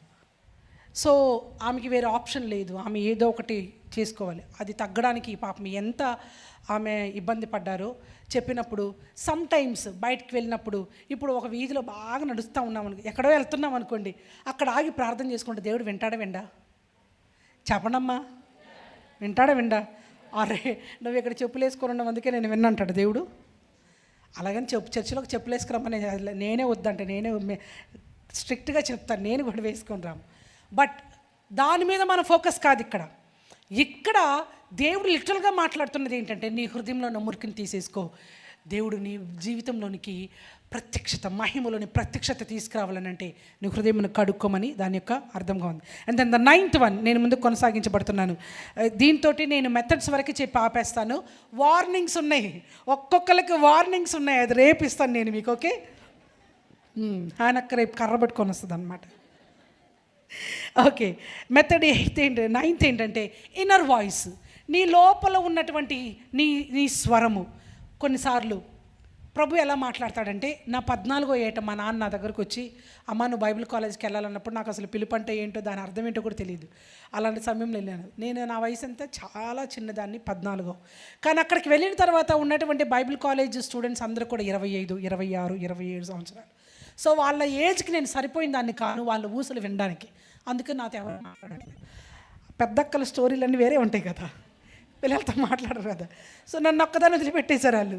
నాకేం చేయాలి అర్థం కాక డెస్పరేట్. ఇక నాకు వేరే ఆప్షన్ లేక ఆ టైంలో యేసయ్య ఒంటరిగా ఉన్నట్టుంది. 14 ఏళ్ళు అంటే ఏముంటుందండి, అమ్మ చాటు ఉండి అమ్మ వండి పెడితే తింటూ ఆడుతూ పాడుతూ ఉండే వయసులో మా నాన్న తీసుకెళ్ళి బైబిల్ కాలేజీలో వేస్తే ఏం చేయాలో అర్థం కాలేదు. ఆ టైంలో ప్రభా ఒంటరిగా ఉన్నానయ్య అన్నప్పుడు హృదయంలో ప్రేరేపణ, యేసయ్య తోడున్నాడు కదా. కమాన్, నీ హృదయం ఒక్కొక్కసారి నీతో అలా మాట్లాడుతుంది. దేవుడు నీ ఇన్నర్ వాయిస్ ద్వారా నీతో మాట్లాడతాడు. యేసయ్య నీ తోడున్నాడు కదా, నువ్వు ఒక్కదానివే కాదు కదా. ఎస్ లార్డ్, పరిశుద్ధాత్మ దేవా నాతో మాట్లాడతావా. అప్పుడు ఏమైతే మనం వాక్యాలని చదువుకుంటూ ఉంటామో, ఏమైతే సేవకుల దగ్గర మనం వాక్యాలు వింటూ ఉంటామో, సంఘంలో ఏవైతే మేము మీతోటి వాక్యాలు మాట్లాడితే ఆ వాక్యాలన్నీ నీ హృదయంలో నుంచి నీతో మాట్లాడుతూ ఉంటాయి అన్నమాట. Praise the Lord. దేవుడు ఇన్నర్ వాయిస్ ద్వారా కూడా మీతో మాట్లాడేవాడై ఉన్నాడు. ఎంతమంది ఇది ప్రాక్టీస్ చేశారు నాకు తెలియదు, కానీ ప్రభు మీతో మాట్లాడుతున్నాడు. మీరు విన్న వాక్యాల ద్వారా దేవుడు మీతో మాట్లాడుతున్నాడు. అండ్ లాస్ట్ వన్, దేవుడు ఇప్పుడు చెప్పిన దానన్నిటికంటే ఇవన్నీ కూడా ఎక్కడి నుంచి వస్తాయంటే, God speaks to us through Bible. దేవుడు మనతో బైబిల్ ద్వారా మాట్లాడుతున్నాడు. పరిశుద్ధ గ్రంథము ద్వారా ఆయన మాట్లాడుతున్నాడు. పరిశుద్ధ గ్రంథాన్ని మీరు చదివితే, ప్రతిదినము చదవడం మాత్రం చేయకండి. చదవడం వేరు, ధ్యానం చేయడం వేరు. ఈ ఒక్క మాట చెప్పి నేను ముగించాలని ఆశపడుతున్నాను. దేవుడు మనతో మాట్లాడేవాడినాడు. వినే సంఘంగా మనం ఉందాము. వినగలిగిన సంఘము జయించేవాని లిస్టులో దేవుడు ఉంచుతాడంట. హల్లెలూయా. చెవి కలిగిన వాడు వినుగాక, వినగలిగిన వాడు జయించబడునుగాక. హల్లెలూయా. వింటే నువ్వు సరిగ్గా నడుచుకుంటే జయిస్తావు. హల్లెలూయా. సో బైబిల్ వాక్యమును పఠించడం, చదవడం వేరు, ధ్యానం చేయడం వేరు. యెహోషువ రాసిన గ్రంథం 1వ అధ్యాయము 8-9 వచనాలు చెబుతున్నది, దివారాత్రములు దేవుని యొక్క గ్రంథమును ధ్యానించాలి అనే మాట అక్కడ ఉంటుంది. ధ్యానము ఈజ్ నాట్ రీడింగ్, చదవడం కాదు. చదివే వాళ్ళు ఎలాగుంటారో తెలుసా, కొన్నిసార్లు అనిపిస్తుంది ఈ క్యాలెండర్ మినిస్ట్రీ కూడా కొన్నిసార్లు ఆపేస్తే పోద్దాం అనిపిస్తుంది. ఎందుకంటే బైబిల్ చదవడానికే సమయం లేని వాళ్ళు వెళ్ళిపోయి ఈరోజు 24 అయితే 24 దగ్గర చేయబెట్టి, అది బాగాలేకపోతే 20 దగ్గరికి వెళ్ళి, అది బాగాలేకపోతే ఆ పైకి వెళ్ళి 23 దగ్గరికి వెళ్ళి, మీ మనసు తృప్తి పడేదాకా అక్కడ ఎక్కడ తిరిగి ఒక వచ్చిన మీద ఒకటి వస్తే అమ్మయ్య ఇది బాగుంది అనుకొని వెళ్ళిపోతారు చాలామంది. మీరందరూ నవ్వే వాళ్ళందరూ ఆ బాపతులనే నాకు బాగా అర్థమవుతుంది. అందుకే మీకు అంత నవ్వు వస్తుందని కూడా నాకు తెలుసు. కానీ చదివే వాళ్ళలాగా ఉండకండి. ధ్యానం చేసేది ఏంటంటే, రేపు దీని గురించి క్వైట్ టైం ఎలా చేయాలో నేను మీకు నేర్పిస్తాను. సో దట్ ఈ సిలువ ధ్యాన కూడికల్లో ఒక విషయం సంఘం నేర్చుకొని ఒక చిన్న ఉపయోగకరమైంది నేను మీకు ఇచ్చి వెళ్ళగలిగితే ప్రభు యొక్క నామానికి మహిమ. సో ఈ ధ్యానము ఎలా చేయాలి, ధ్యానం ఎలాగుండాలనంటే, మీరు చదివిన దానిని డే అంతా కూడా ఆవు కానీ గడ్డి తింటూ గడ్డిని నెమరు వేసుకుంటున్నట్లు మొత్తం అంతా మింగేది దొరికింది కదా అని కొంచెం ఇక్కడ ఉంచుకొని అవసరపడినప్పుడల్లా ఏం చేస్తుందంటే పైకి తెచ్చుకొని నెమరు వేసుకుంటూ ఉంటుంది. ఇందాక చెప్పాను ఆల్రెడీ, మీరు ఉదయాన్నే చదివిన దేవుని యొక్క వాక్యము డే అంతట్లో మీకు మీ నడవడిక ద్వారా, మీ ఆలోచన ద్వారా నువ్వు ధ్యానం చేస్తూ ఉన్నావు. సపోజ్ శోధన వచ్చినప్పుడు ఇమ్మీడియట్గా వాక్యం చదువుకున్నావు కదా, పైకి తీసుకురా, వాక్యాన్ని ముందు పెట్టు. అలాగే వాక్యం ధ్యానం చేసేది కూడా చదివి వదిలేయడం కాదు, దానికి కొన్ని పద్ధతులు ఉన్నాయి. ఆ పద్ధతులు ఏంటో రేపు మీతో నేను పంచుకుంటాను. సో రేపు ఎవ్వరు కూడా మానకండి. ఈరోజు ఈ స్వరాన్ని విన్న వాళ్ళు రేపు ఇంకా ఎక్కువ నేర్చుకోవడానికి రావాలి. ఒకవేళ రేపు రాలేదనంటే సాతాను ఈ స్వరాన్ని వినకుండా మిమ్మల్ని ఆపేసిందని అర్థం. సో సాతాను స్వరాన్ని వినకుండా దేవుని స్వరాన్ని వింటూ రేపు ఇంకా దేవుని స్వరాన్ని ఏ రీతిగా మనము నేర్చుకోవాలో ముందు కొనసాగించబడదాం. సో బైబిల్ ద్వారా ఇవన్నీ కూడా మనము నేర్చుకుంటూ ఉన్నాం. ఐ ప్రే ఈ కడవరి దినాలలో మన సంఘము దేవుని స్వరాన్ని వినగలిగిన సంఘము. నిజంగా నాన్న స్వరాన్ని చాలా గజిబిజిగా ఉన్న పరిస్థితుల్లో, కృంగతీసిన పరిస్థితుల్లో, నకిలీలుగా ఉన్నటువంటి నకిలీ భక్తి చేసే ఈ స్థితిగతుల్లో మనకిది మంచిదే, ఇదే భక్తి అని మభ్యపెట్టే ఈ పరిస్థితుల్లో అలాంటి గొర్రె చర్మము కప్పుకొని వచ్చిన తోడేళ్ళ లాంటి ఉన్న ఈ పరిస్థితులలో ప్రభు స్వరాన్ని నిజంగా వినగలిగిన సంఘముగా ఈ సంఘము షకీనా ప్రేయర్ హౌస్ ఉండాలని దేవుడు ఆశపడుతూ ఉన్నాడు. తద్వారా మన చుట్టూ బయటికి వెళ్ళినప్పుడు డామినేటింగ్ సిస్టమ్ ఒకటి మనల్ని ఏలుతూ ఉంటుంది. Do you know what the dominating system? అది మన ఫోన్ అవ్వచ్చు, లేకపోతే మన ఐప్యాడ్ అవ్వచ్చు, కొన్నిసార్లు మూవీస్, లేకపోతే మనుషులు, లేకపోతే డబ్బు, లేకపోతే పదవి, లేకపోతే వ్యామోహాలు, లేకపోతే పనికిరాని సంబంధాలు, లేకపోతే అనవసరంగా చిక్కుల్లో పడిపోయి అవతల వాళ్ళ చేతుల్లో కీలు బొమ్మల్లాగా మారిపోయే పరిస్థితులు. మన చుట్టూ కూడా డామినేటింగ్ సిస్టమ్ చాలా ఉంది. మనుషులు మనల్ని డామినేట్ చేస్తున్నారు, వస్తువులు మనుషులను డామినేట్ చేస్తున్నవి, పరిస్థితులు మనుషులను డామినేట్ చేస్తున్నాయి. అన్ని గొంతుల మధ్యలో దేవుని గొంతు నీకు బాహాటముగా కనబడి, నా కుమారుడా, ఇదిగో నీ కొరకు నేను ప్రాణం పెట్టి వచ్చాను, నీ కొరకు నేను తిరిగి లేచాను, నీ హృదయము దగ్గర నిలబడి నేను తలుపు కొట్టుచున్నాను, నా శబ్దమును వినవా అని అంటున్నా. కానీ వీటన్నిటితో చిక్కుబడిపోయి ప్రభు స్వరాన్ని వింటూ కూడా ఆ స్వరాన్ని అందుకోలేకుండా దూరంగా ఉంటున్న వారికి ఈ రాత్రి దేవుడు మీతోటి బాహాటముగా వ్యక్తిగతంగా మాట్లాడుతూ ఉండగా మీ హృదయములు ప్రభు కొరకు తెరవబడునుగాక. మీ ఇంటిలో దేవుని సాన్నిధ్యముని మీరు అనుభవించుదురుగాక. నీ శరీరములో దేవుని యొక్క మహిమ ప్రత్యక్షతలతో కూడిన ఆయన స్వరమును వినగలిగిన కృపను మీరు పొందుకుంటూ ఉండగా, ఏదైతే ఆల్రెడీ దారి తప్పినట్లు కనబడుతున్నదో, ఏదైతే ఇప్పటికే మీ పరిధిలో సమాధాన కోటలు కూల్చబడినట్లు కనబడుతున్నవో, అవన్నీ కూడా తిరిగి ప్రభు స్వరమును మీరు వింటూ ఉండగా సరి చేయబడిన పరిస్థితుల్లోనికి మీరు వద్దురుగాక. మోకరిద్దాం, అందరం కలిసి ప్రార్థన చేసుకుందాము. ఒక్క నిమిషము ఇంతవరకు విన్నటువంటి వాక్యమును బట్టి ప్రభువా, నీ స్వరమును నేను వినలేక ఒకవేళ ఇప్పటికే నా జీవితంలో నేను ఎండిపోయిన పరిస్థితుల మధ్యలో ఉన్నట్లయితే, అనగారిపోయిన పరిస్థితుల మధ్యలో నేను ఉన్నట్లయితే, దిక్కుతోచని పరిస్థితుల మధ్యలో ఉన్నట్లయితే, గాఢంధకారంలో చిక్కుకుపోయిన పరిస్థితుల మధ్యలో నేను ఉన్నట్లయితే, అయ్యా నన్ను సరైన దారిలో నడిపించు తండ్రి, నీ స్వరము వినిపించు నాయనా అని ప్రార్థన చేస్తారా? అందరూ స్వరం తెరవాలి. రెండు చేతులు పైకెత్తండి, మోకరిద్దాము. ప్రతి ఒక్కరూ మోకరిద్దాము. అందరము కూడా రెండు చేతులు పైకెత్తి ప్రభువా, నన్ను సరైన దారిలోకి మీరు నడిపించండి నాయన, నీ త్రోవలోనికి నడిపించండి ప్రభువా, నీ స్వరమును వినగలిగిన కృపను మాకు ఇవ్వండి ప్రభువా అని అడగండి. ఇంకొంచెం గట్టిగా, ఇంకొంచెం గట్టిగా, ఇంకొంచెం గట్టిగా. ఇంకా సరిపోలేదు. ఆల్రెడీ ఎండిపోయిన స్థలాల దగ్గరికి వెళ్ళి మీరు నిలబడి ఉన్నారు. అరణ్యంలో మీరు వెళ్ళి నిలబడి ఉన్నారు. గాఢంధకారపు లోయల దగ్గర మీరు నిలబడి ఉన్నారు. దారి తప్పిన స్థితిలో ఉన్నారు. ఏం చేసిన జీవితంలో ఇది కాదేమో, ఫలము లేని పరిస్థితిలో మీరు నిలబడి ఉన్నారేమో. ఈ రాత్రి దేవుడు నీతో మాట్లాడుతూ ఉన్నాడు. నీలో విశ్వాసం ఉన్నదా? పరిశుద్ధత ఉన్నదా? ఆయన స్వరమును వినగలిగిన చెవులు నీకున్నాయా? శ్రద్ధతో ఆయన యొక్క స్వరమును ఆలకించగలిగిన హృదయం నీకున్నదా?